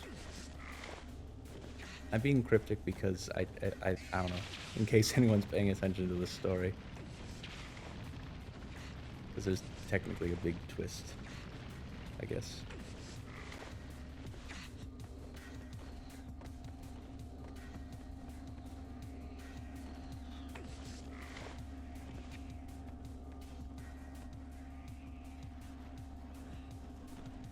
There we go. What's even more precarious about doing those jumps from the little moving platforms to this big white one is that the checkpoint is not at the start. It's at the part where you go like up those little stairs and leave. So if you miss it, I better stretch those climbing arms. You gotta do a bit more climbing. You can actually grab ledges backwards sometimes like that.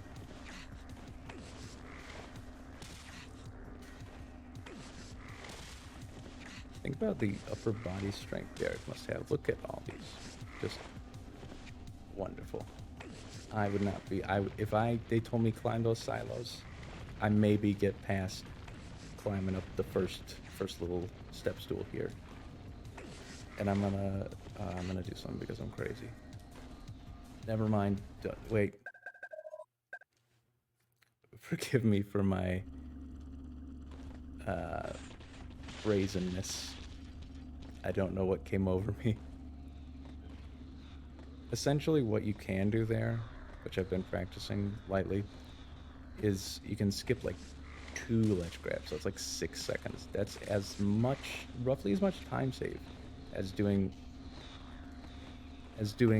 like the hardest version of bar skip at the start of the game. So that's a pretty chunk of size time save. Is it glowing how strong they are?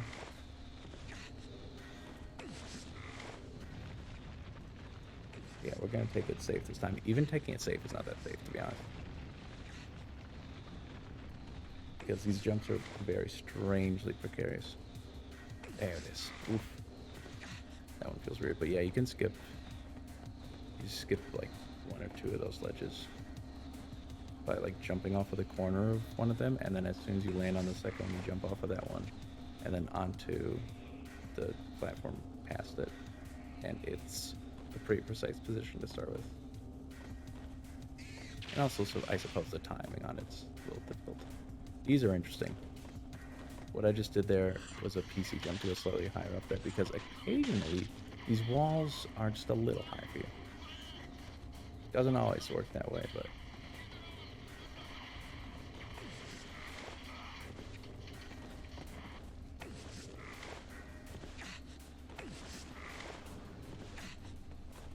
Man, this climb. You gotta wonder, how did the research scientists do this? Like, is there an elevator I'm missing? They just tell Derek to take the stairs? What's going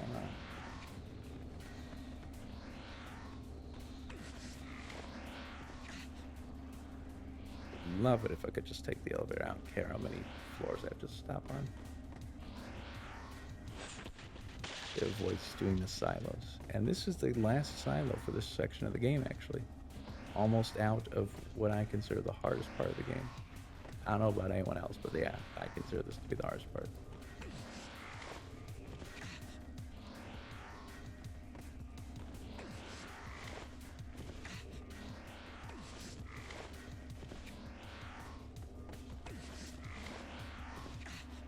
Scientists don't skip latte. Oh well, that worked. You can skip that ledge grab with like good positioning, but grabbing it is not the end of the world because at least you're making it.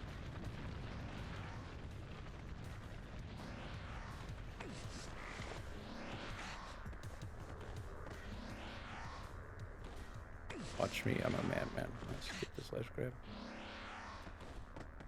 It's a madman. Someone stop him. That one's probably the easiest ledge grab to skip, that's why I went for it. It's very easy. It's very lenient.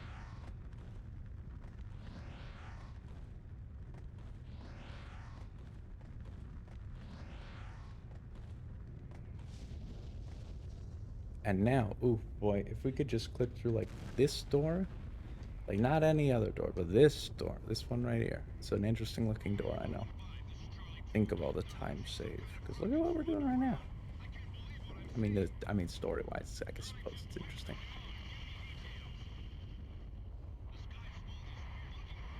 Just soak in all the story.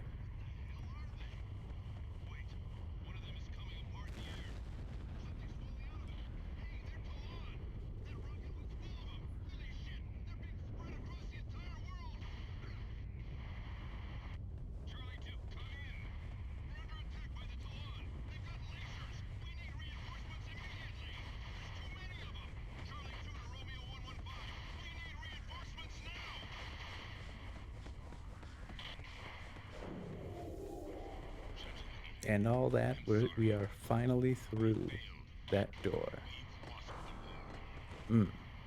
Excellent.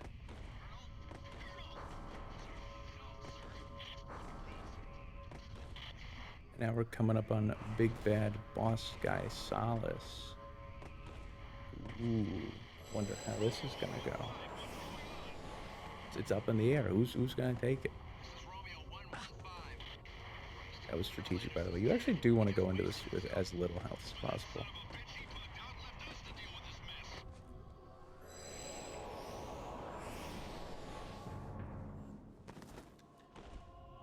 Check that out.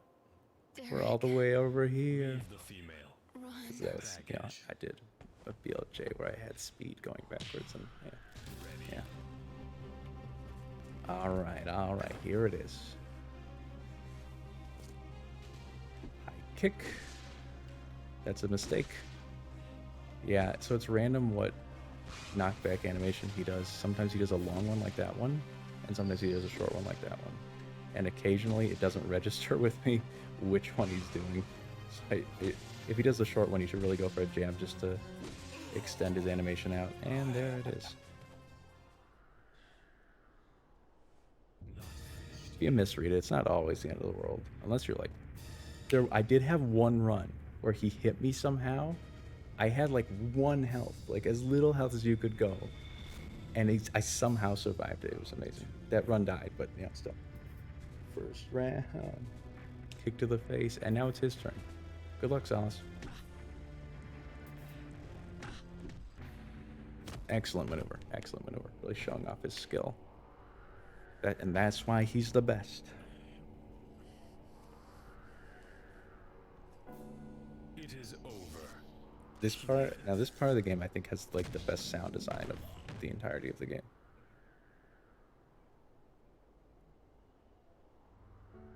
Dragon 1-2, this is command. Commence operation, no return. Over.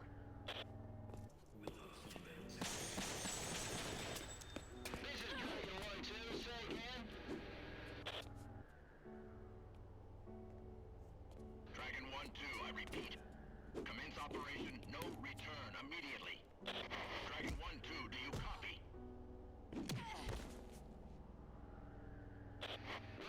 hit him with the haymaker.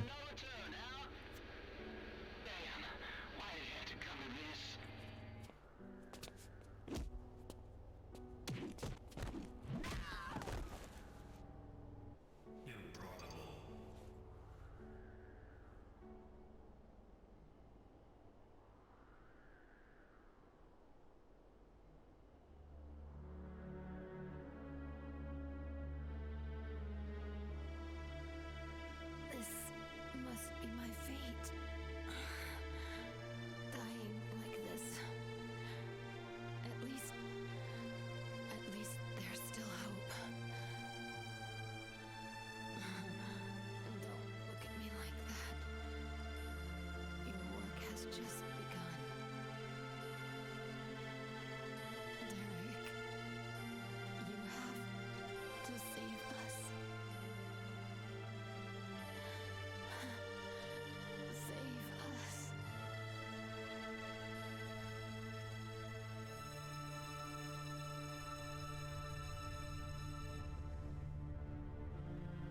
Impossible. Game over.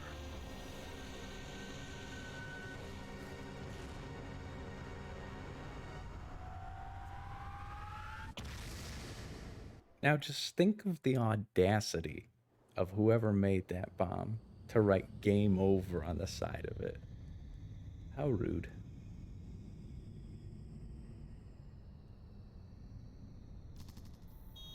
But our story and our time with Derek does not end there, folks. There's a lot more to break down. If you get what I mean. He's just kind of chilling here. He's, yeah. That's Casval. It's a good name for a cat. It's a very low poly cat, though.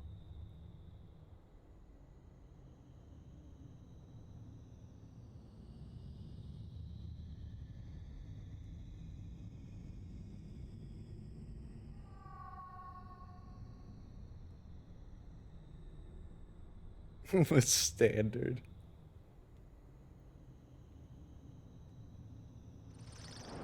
Just tag it, graffiti on it.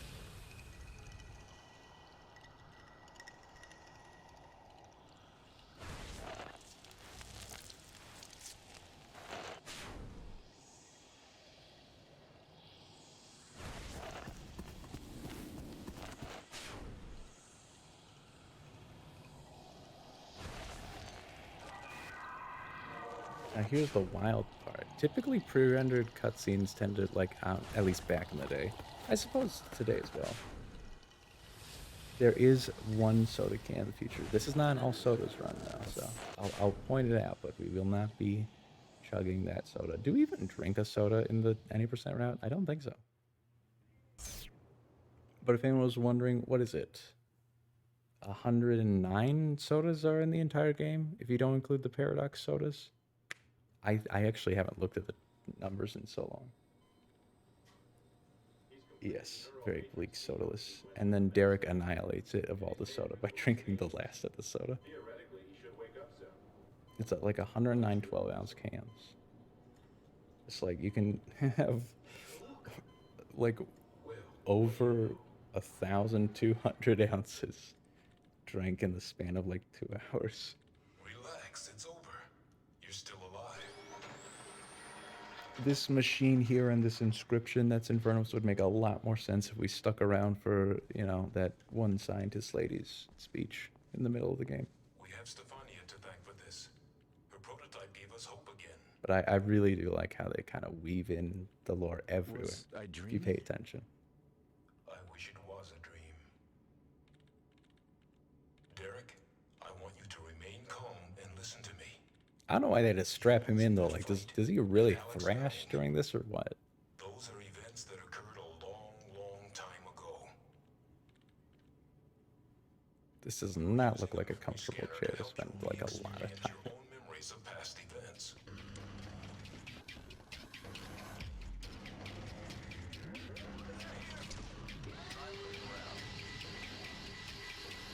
This is actually even a room that we passed by earlier in the game. I mean, it was very briefly there in the run,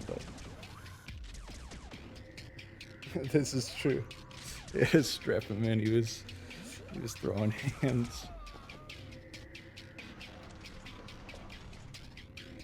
This is the real world now. See how the UI's gone? I like that. I like that. That's subtle. I like that. Well, it's like half subtle. Storytelling everywhere. Just showing you the story instead of telling it. Also, it's I don't know if it comes through viewing it, but doing runs, when you come back to this area, like, well, when you come to this area in the game, you feel like super fast because the areas around you prior to this have all been gigantic, so you feel way slower there, but when you come back here, you feel like super fast because of the scale. This is tape number 4.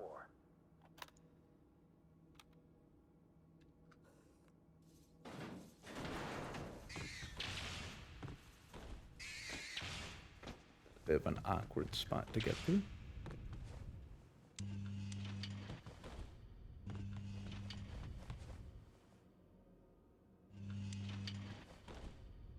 You know something I just realized? There's actually a bar skip in this game that predates bar skip. And I wonder if anyone that knows the game knows what I'm talking about before I get there. But it is coming up. There was a bar skip before bar skip. If you know what I mean. If you don't know this game, that makes, I suppose, no sense, but... Who are you? This is one of the few times X is faster. Because, I mean, you legitimately, she Who just the says hell are less. you? Wait. This is true, this is true. I did skip a I know lot of you. important plot. This is also interesting to me. Like, look at the real-time lighting here. Real-time lighting Alex. now is expensive hardware-wise. Derek Cole, right? I heard about you. You Like global finally woke up there. illumination and such. Real-time shadows, although that one's a little basic. Let's look around. Before RTX was cool.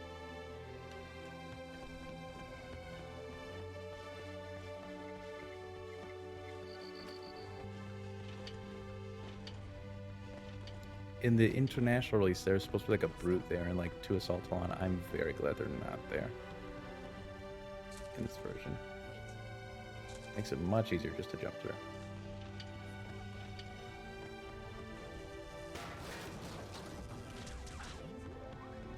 Yeah, fellas.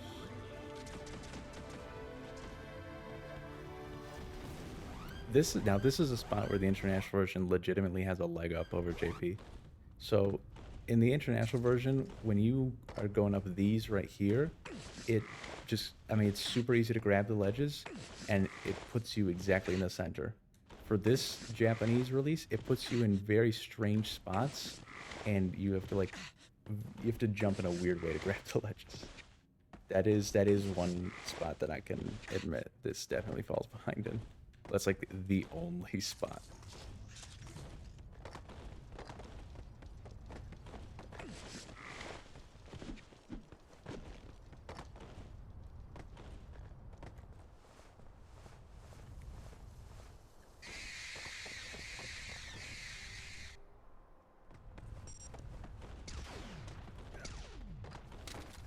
There's somebody there.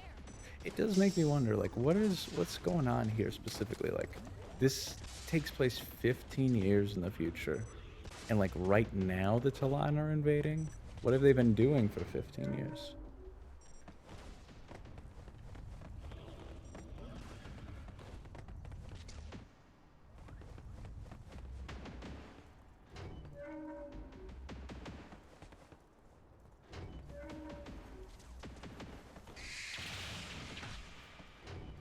This, know what I mean?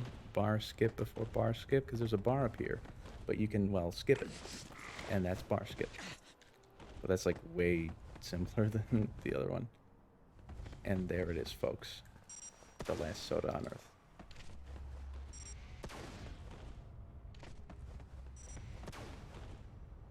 Such a historic moment.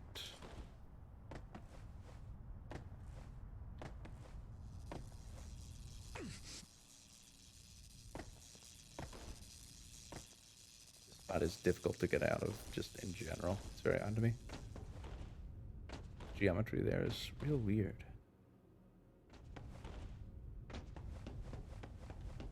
You can get, like, way pulled here, yeah. That does not save time, but it's interesting looking. This fight coming up is another hefty RNG part. Like, really hefty. You can get messed up if it does not go your way. You're alive. Are you all right? Yes, this is technically the year 2019.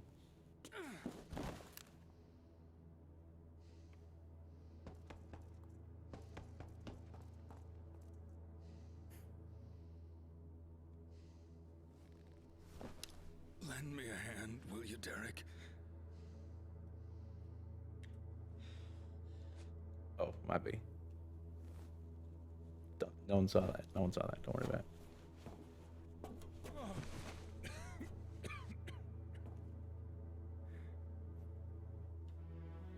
I cannot die.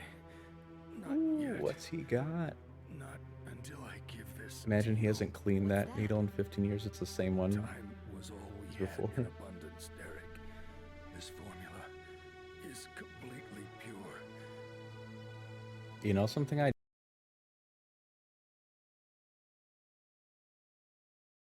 just thought of? Wow, this is... This Wow, is Glenn. Oh, wow. I just had a revelation. Glenn is... He's very small brain here. Wait. Derek, use No, the wait. Never mind. accelerator. Doesn't he... When we go back to the past, doesn't Glenn tell Alex to, like... Never mind. Okay, I accused him. It was... Here was my thought process. For some reason, I thought that there was still... Well, they might still have it. There was, like, more Ultra Accelerator. So I was like, why didn't he just, like, give them the injector thing with the Ultra Accelerator in it when they go back to the past? But then I was, because he says to Alex, you have to make sure Derek gets to me or whatever. But I was like, he only has, like, the weak sauce Ultra Accelerator back... Not even Ultra Accelerator, just regular Accelerator back then. So it's like... why not just give him that? But then he probably just used it all. This is the RNG part. Whether or not they block you is random, and it's unconfirmed, but it seems like it's a 50-50, and you can get messed up here. Because otherwise they will just block you.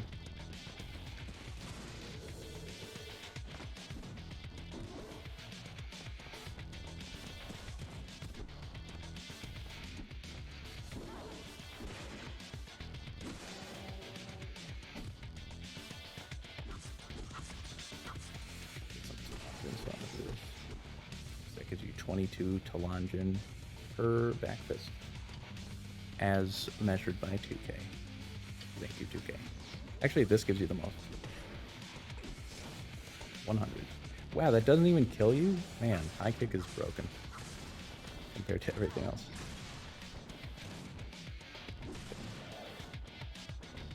Kill him. Oh. Yeah, literally, this part just, random number generator wise, it just has to go your way.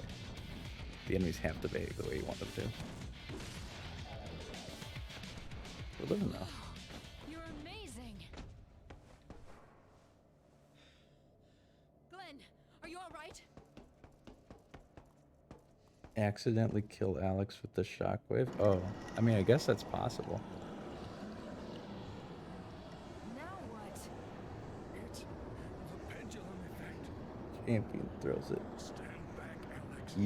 He's like, there is a loose grate back there. Maybe Derek can jump through it and it looks sick. What are you doing? If I don't go, who's gonna make you save the world, hotshot? Isn't that right? But if you go, you'll die, But the future will be saved. Alex. Because he talks about the past right now. Just tell me one thing. What should I do? Who am I You must to meet up with me critique in the their past, plan? and then you must save Derek. All right. Derek, Alex will be killed by Solus, but you may be able to change the course of your destiny. Now go.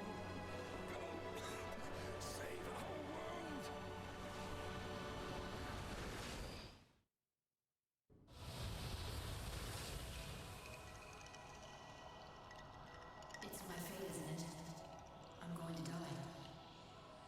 More dialogue. Press Y because it's the fast one. I'll change your fate.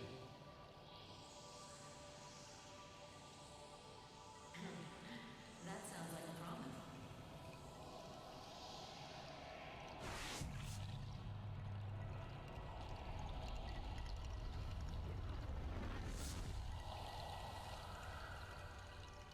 Obvious.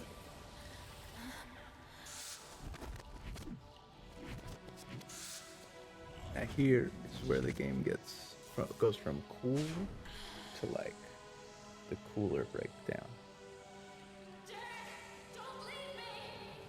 Because we have Ultra Accelerator now. The most significant part of which is something called the super jump. Basically, you jump, but like super. Big jump. And it makes it way easier to clip through stuff. Derek, we're going to materialize at different times. But I'll find you somehow. I swear.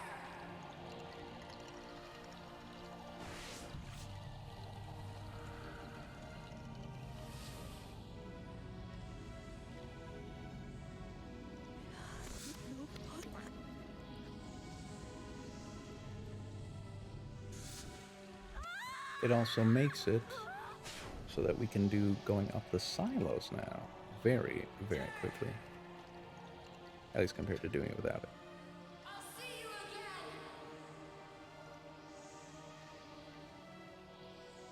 again. Not really. That's always the weird thing. That's weird me out. She talks about it like she knows you so well. Like, you don't know me. Just met. You spend like 15 minutes together in the future. Like throughout the rest of the game, I can get that, but you know, in the future, I mean, in fairness, she may be like I mean, think about the conditions she grew up in, right? There's some lore right here, but like she spent her whole life in that facility, and the only people she knew were the research scientists giving her drugs and the other test subjects. So I feel like since all the other test subjects are dead except her, maybe she, I don't know, maybe she just like really tries to meet new people quick. Just like, yep, any person that's not dead.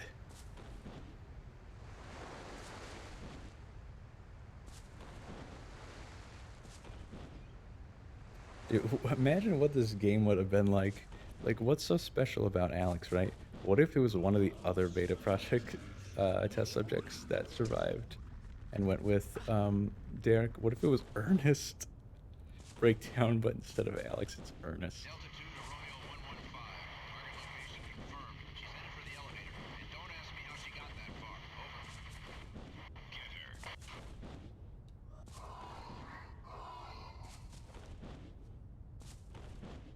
It could have really gone that way. They were in the same spot.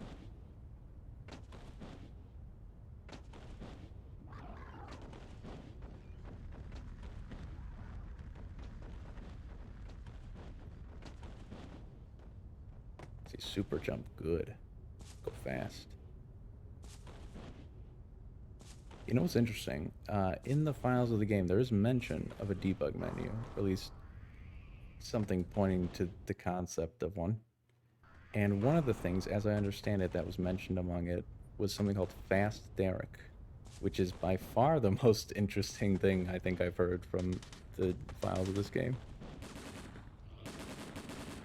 Oh, actually, never mind. There's a prank in the files. Literally, under like the movies, all the cutscenes and stuff in the files, there's one called like True Ending, and nothing's in it. It's a blank file. It's a blank video file. It does not open.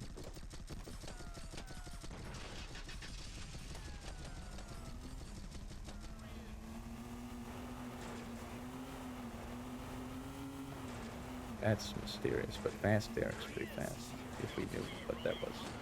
Like, imagine there's a debug menu, it's just like secret Namco code to open it.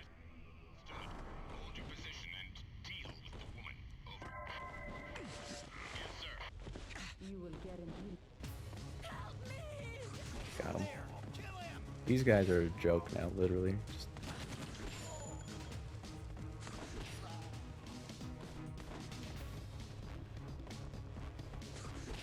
And they're done.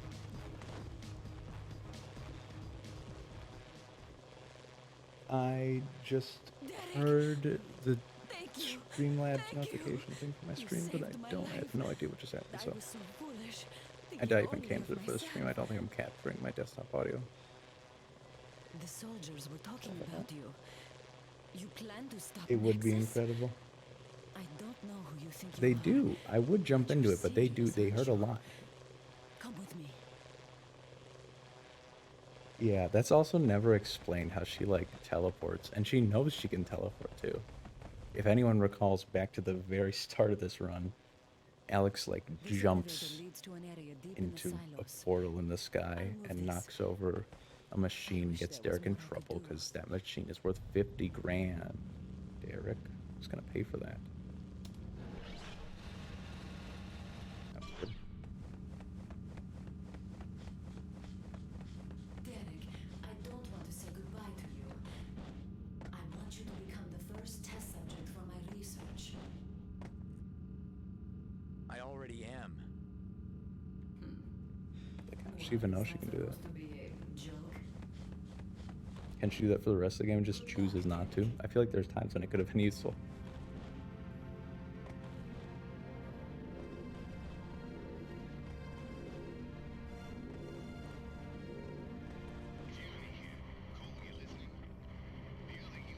Get there. This is, well, actually, you know what? There is an elevator. What was I saying? There is an elevator. This is the elevator.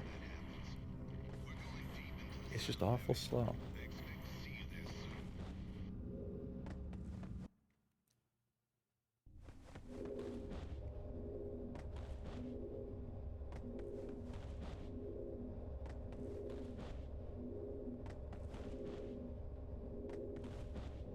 Yeah, Super Jump makes this game very interesting.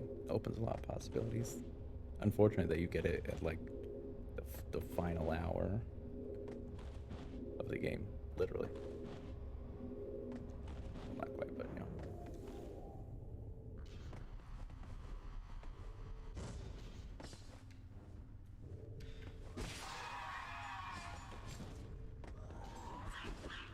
Oh, I went for it. Did it work out? No. Irrelevant. We can just hit him with the shockwave. Shockwave's one of my favorite moves. I don't know if it takes it over high kick, but it's very nice. Very nice indeed.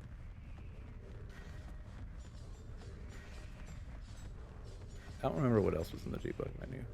Like I mean, oh, what? She was in secret? Science, explain this. This is literally. I saw her get hit by the shockwave. Let me tell you why that surprises me. If you hit a stealth talon, which is that enemy, oh, where's the health? I need that health now. Whatever the sword. If you hit a stealth talon, that enemy, with the shockwave, it will kill them in one hit. I hit the stealth talon, that enemy, with the shockwave, and then she came back for me. She came back from the dead.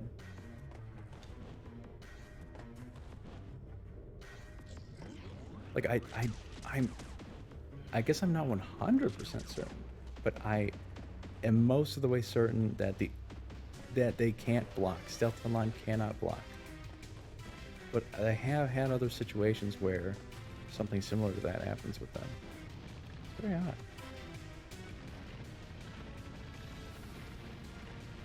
Alright, now here is where it gets interesting, vaguely. You can skip that ledge grab, but it's like a really weird positioning, and then you miss that one.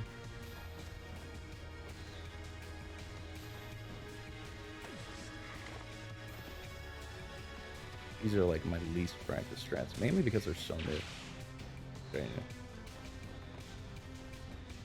They're also very fast.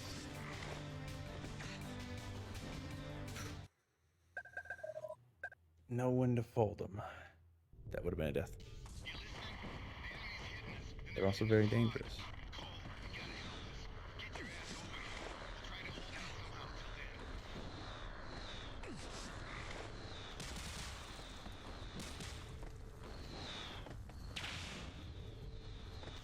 These guys always mess up your momentum. He'd stop me in the air, that's why I wouldn't go back.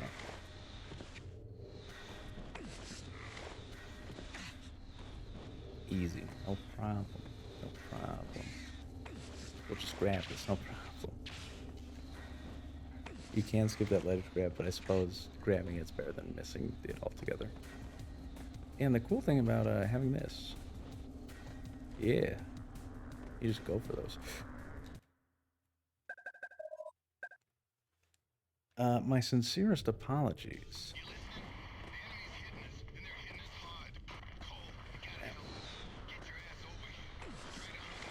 Oh, it did allow that to happen though. You see how I did like that weird bounce off of the corner of that platform? That is not understood at all. You can like clip the corner of platforms and it sends you up, but slowly.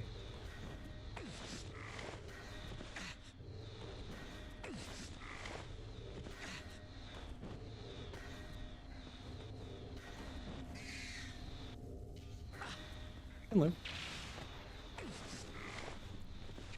Like I said, these are new, they're fast, and they're not easy.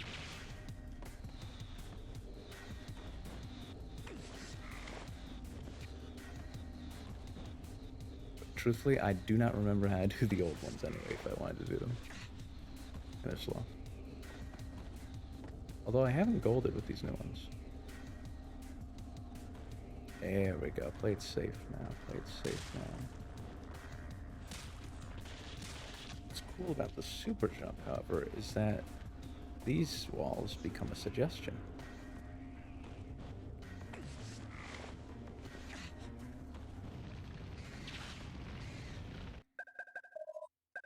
Well, that's unfortunate as well.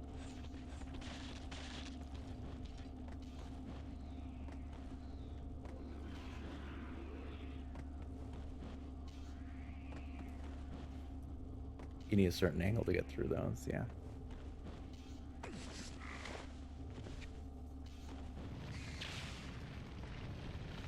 That's all you gotta do right there. That's the one.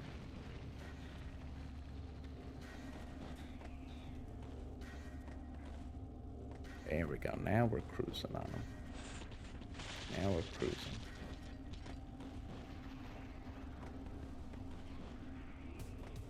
Now we're cruising. Remember these? These gave me some trouble last time. No problem this time.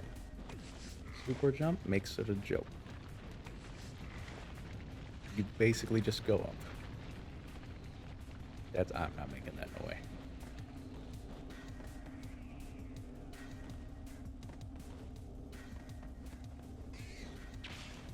Haha, they thought. They thought.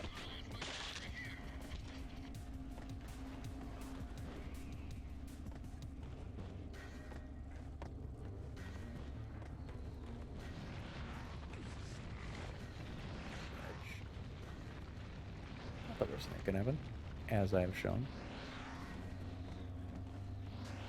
I mean, I did show the worst thing that could happen where I missed just before going into those stairs things. That's literally about the most unfortunate thing you can do. Because you're right there, you have to redo going up it. These ones are easy, this is no problem. No problem. See, silos, but fast.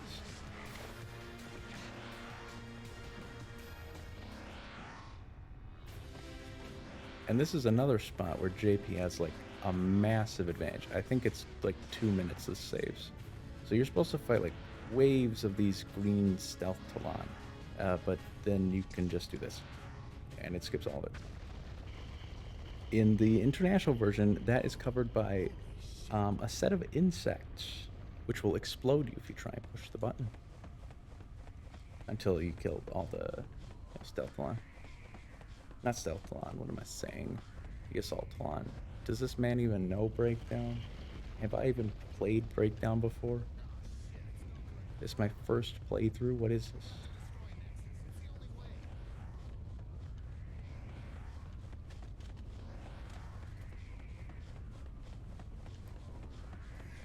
This one I do because I theorize that it could be faster. By going in and out of his dialogue's range, when he asks us the question at the end, it will like start it and stop it very quickly. So I think.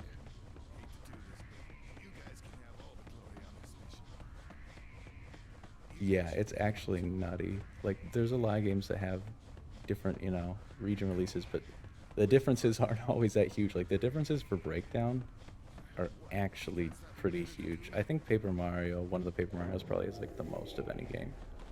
But Breakdown does not have a small amount. In my opinion, this is, you know, the definitive edition.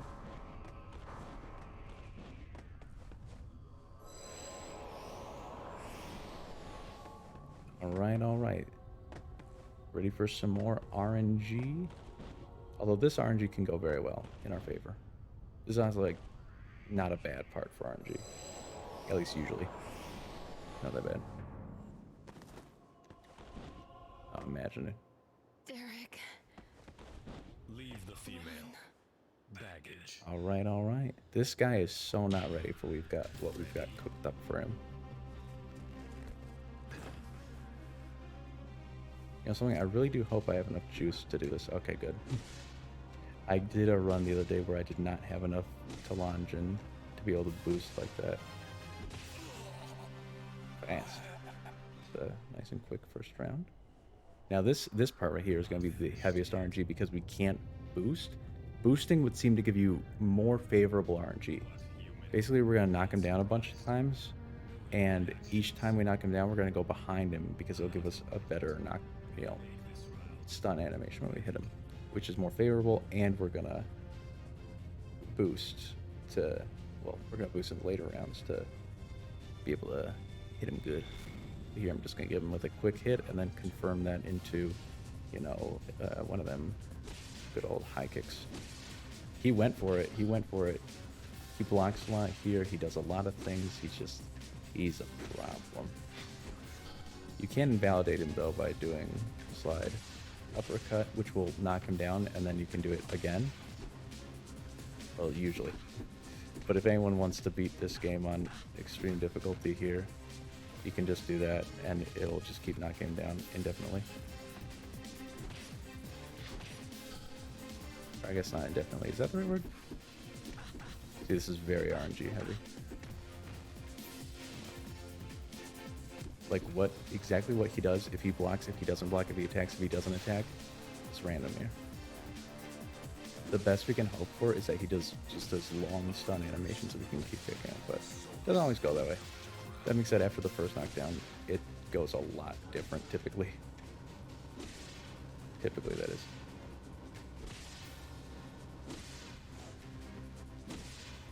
See? That was a lot faster than the first one, wasn't it? That's how you wanted it to go. Your death will be quick.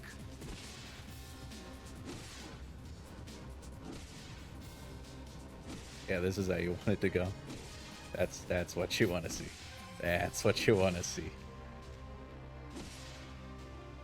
Yeah, I don't even know what it does, but it feels like it gives you more favorable outcomes from him.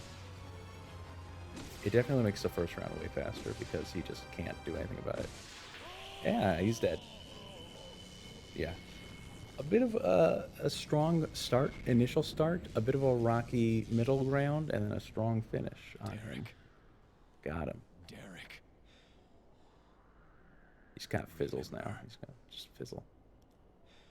I have no idea what this line means. When he says that, I have no idea what that means. Avatar.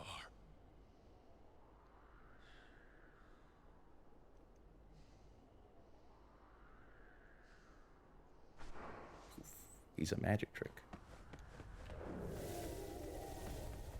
Got lost for a second.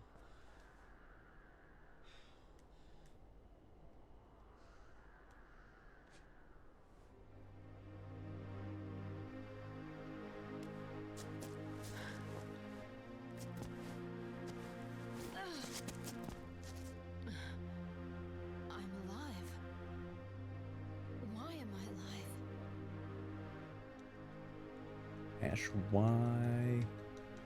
I changed your fate. Yeah, she didn't see any of the cool stuff we did. I do wonder what it would look like from her perspective, though, because we are moving so fast that it would appear as though time slows around us. That's what it does. People often mistake it as actually slowing time, but it's just called boost reflexes. I finally found you. Just moving really fast. Derek, do you remember what you're here to do? I came to destroy Nexus. You know what? Here's my thing. I think that pressing Y is considered the good options and X is the bad options. And our future belongs to the Talon. It's just pressing X will give you like the more interesting results, but Y will give you the faster ones. Except the one exception to the interesting, he's saying interesting, is the one that's coming up next. Let's go. It's very famous, maybe the most famous of the dialogue options in this game. Well, I mean, the most famous response to a dialogue option. The most famous dialogue option is one that we skip entirely, and that involves Gianni and Alex. And you, I guess. You can... It did happen a few days ago that it clipped out of this thing. Still not sure under what cause. Know what I mean? Please. See you soon. We're gonna take the elevator going down now, but not down to where we've been. No.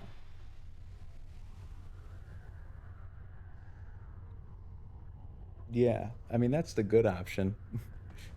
That's the good option, I guess.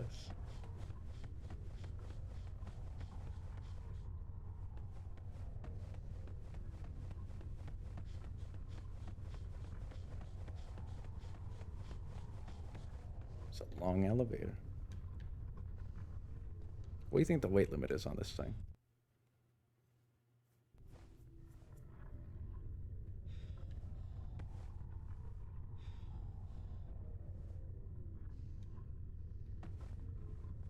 Hexagons can be quite precarious, but they're a lot easier. I'm gonna be honest. Hexagons are way easier than silos because, well, the platforms are just larger. Except for the last one, but, you know, I don't think that makes the whole thing harder. I think overall these are easier.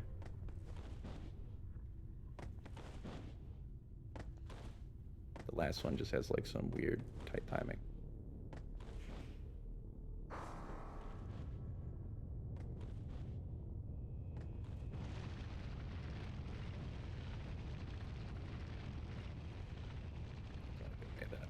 I haven't actually figured out what the optimal cycle is. I mean, that would be smart to do, I guess. Should probably do it. This one, you can cut this little corner right here. Ooh, they didn't see that coming.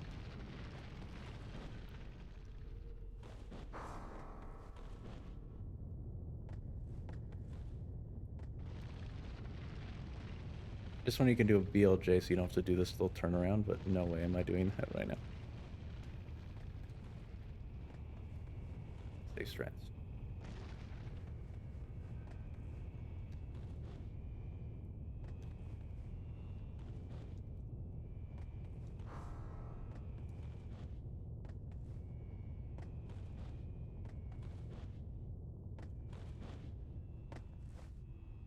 There's actually a faster way of doing the last set of these that I, in recent runs, have just foregone doing. Like, I don't do it anymore because it produces, like, you have to have the right cycle to do it. You know? It doesn't give you very consistent results. So, I just kind of do it the little more chill way now. Yeah. And, you know, it gets there. But you can basically do that in just one jump. But, yeah, it's like not great chances. Here, the first round of this is super RNG heavy because it's more of those guys that block. But after that, it's basically free. You can knock that guy out. And now each of these guys, I feel like they have a 50-50 to block with your shockwave. Decent.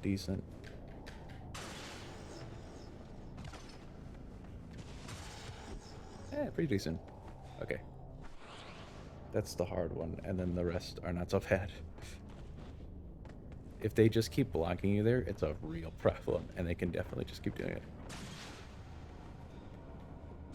This strat, I believe, was suggested by 2K initially. It's just get them. And the rest of them, you just shockwave, so it's pretty much free.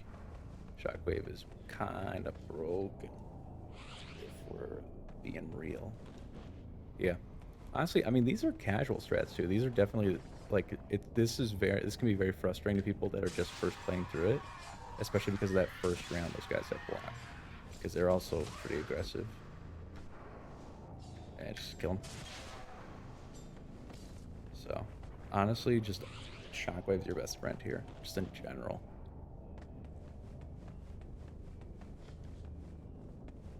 Man, I remember doing extreme runs, like any mistakes, you're done for in this room. I do not yearn for that. No, you don't. He was gearing up to do the big one. He was kneeling down, he was getting in gear. Final round. There they are. We only have to kill these guys.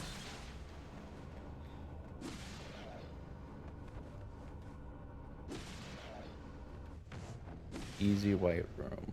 Easy white room. I mean, hexagons, I didn't take a death in hexagons either. Just silos for being silos this run, pretty much.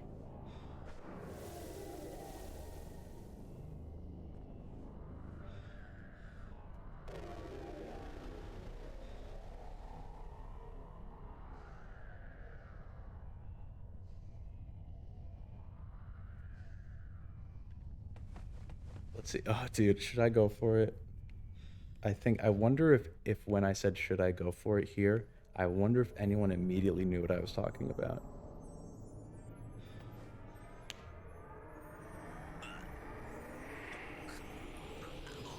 Yeah, he knew what I was talking about.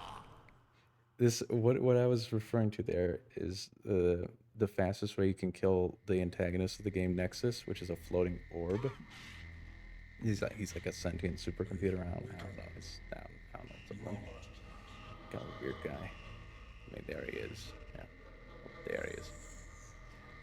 The fastest way to kill him, when I was getting footage for a segmented run, it took me 3 hours to do it once, and I've done it once in a run before.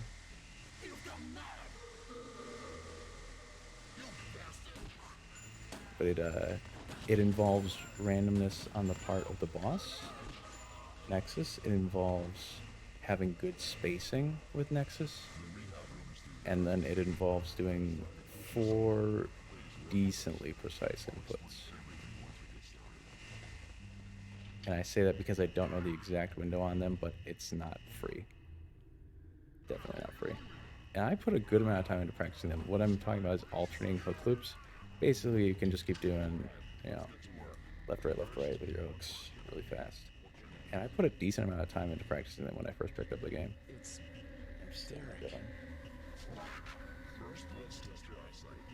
Oh yeah, this is like the fun version of the initial area, because also we can do key cardless here. You remember at the very start of the game we picked up that key card 0 in room 2? Psh, not doing that again.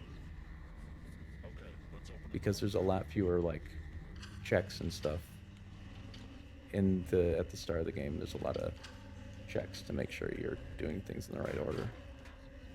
But yeah, there's a lot fewer of those here.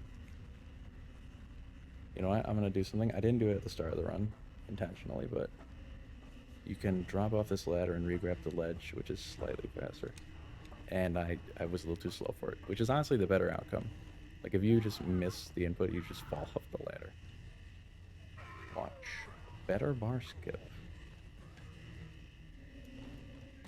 And that's bar skip. You only have to do it once. There's no trigger to hit or anything. It's like 9 seconds faster here. It's pretty crazy.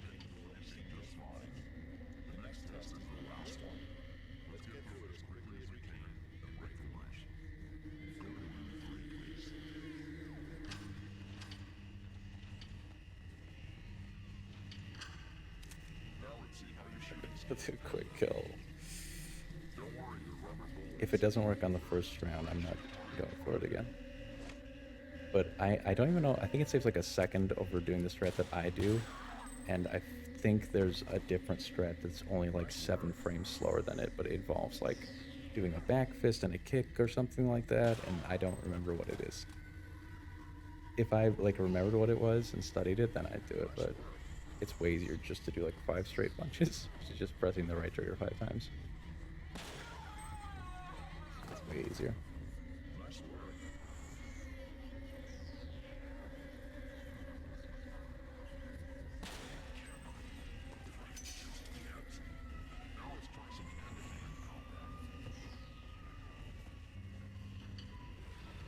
Ultra accelerator time.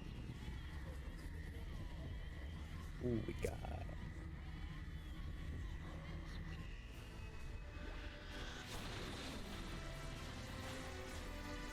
Let's go for it. Let's do it. I think I already messed it up. Yeah, I think I got some good hits on him though. I'll give it another go. Yeah, okay, I basically got him. I just missed like. That's interesting. Did I do 4 hits? Yeah, that was in total 4. So I basically got him if I didn't. Well, I technically, when I did the chop, that was me missing the input. So if I had gotten that input and then gotten the one after it, then I would have gotten it. Still pretty quick.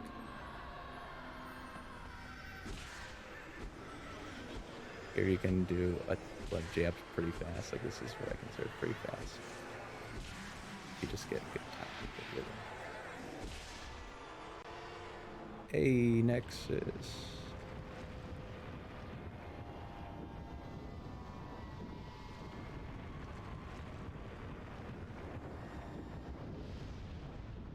If you think about it, Derek did this out of greed. Because now no one else can have his Talon juice. It's all gone now. All the Talon are gonna disappear. He's the only one that's got it, and I guess Alex, but it's send her back to her timeline.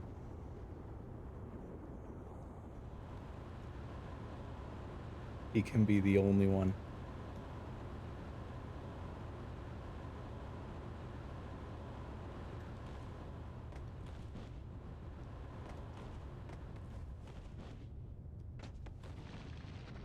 Now we're gonna escape.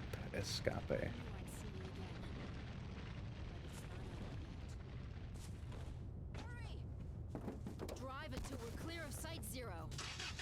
Let's get out of This do be true.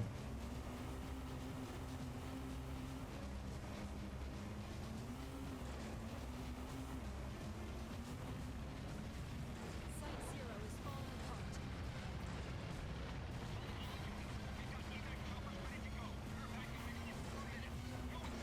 We'll be safe if we can get to the chopper. We've got to head for the exit. Now!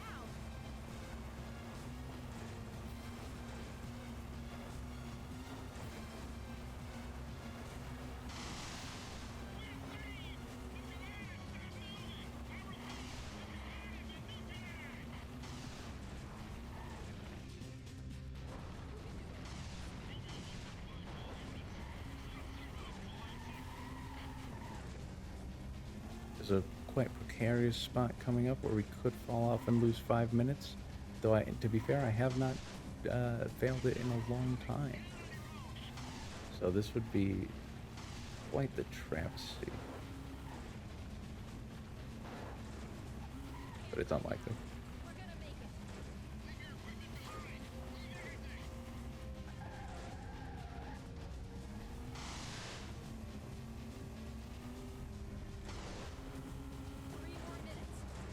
Yeah, it's not happening. There's that pit right there. You can just fall into that very easily. And it sets you back like 5 minutes.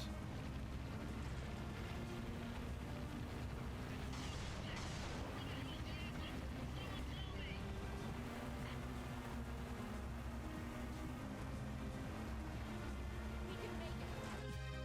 Don't give up.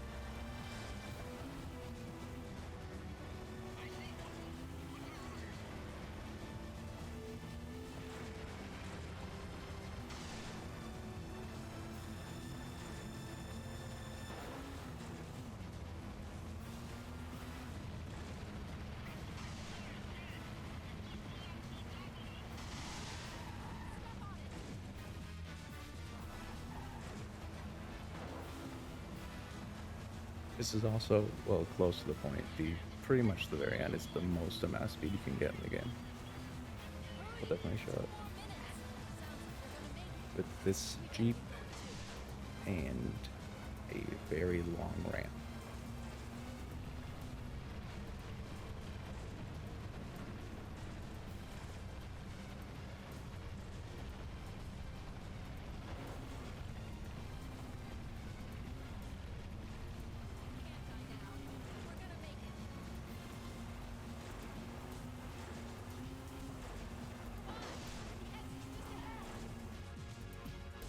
Here's, wait for it.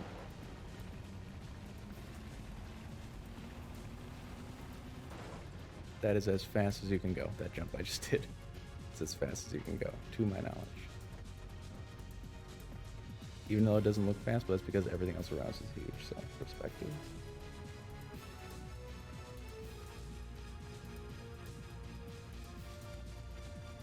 The bridge. Looks like we didn't make it in time. And timer stops on when now loading comes up in the bottom right corner of the screen when the screen goes black, which is very soon. Yeah, it's looking to be like RTA sometime in the 236s. Coming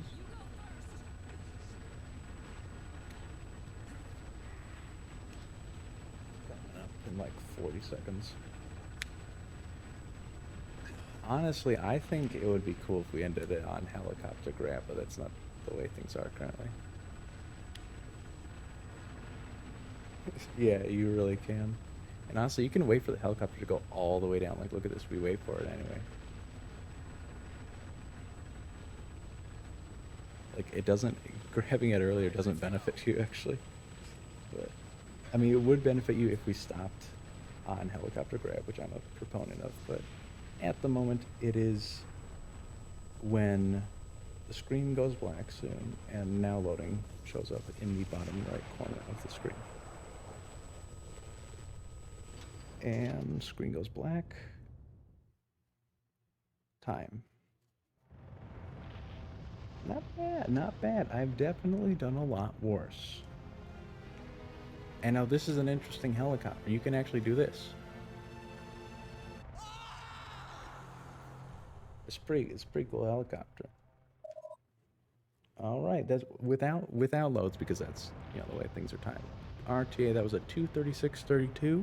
Not bad at all. Without loads, it's like a 233, which is definitely not awful. Definitely awful. This is, in my opinion, a long but fantastic speed game.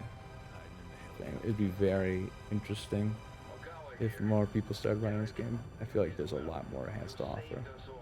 Like, this is absolutely still very new. It's not like its second year being seriously run. So yeah, I'm gonna be honest, I don't know what I'm supposed to do from here.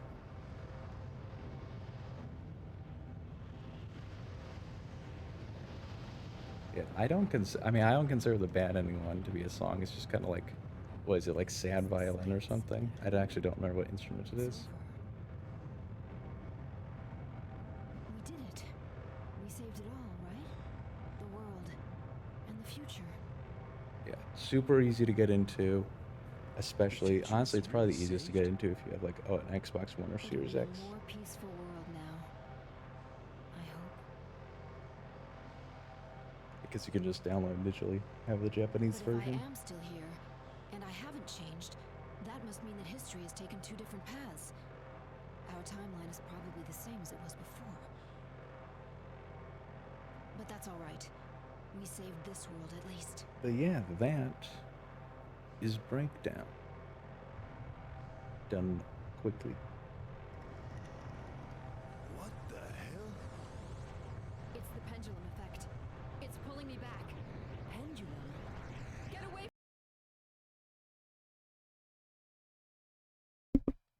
All right, thanks so much. I wish I could sit here and say, oh, that was an amazing run, but like I mentioned in chat, I conked out. I've been up a little too long, but definitely had a good community here. for the game, holding down the fort, keeping everybody interested, and I'm real grateful for that. And now it's time to go to bed for real.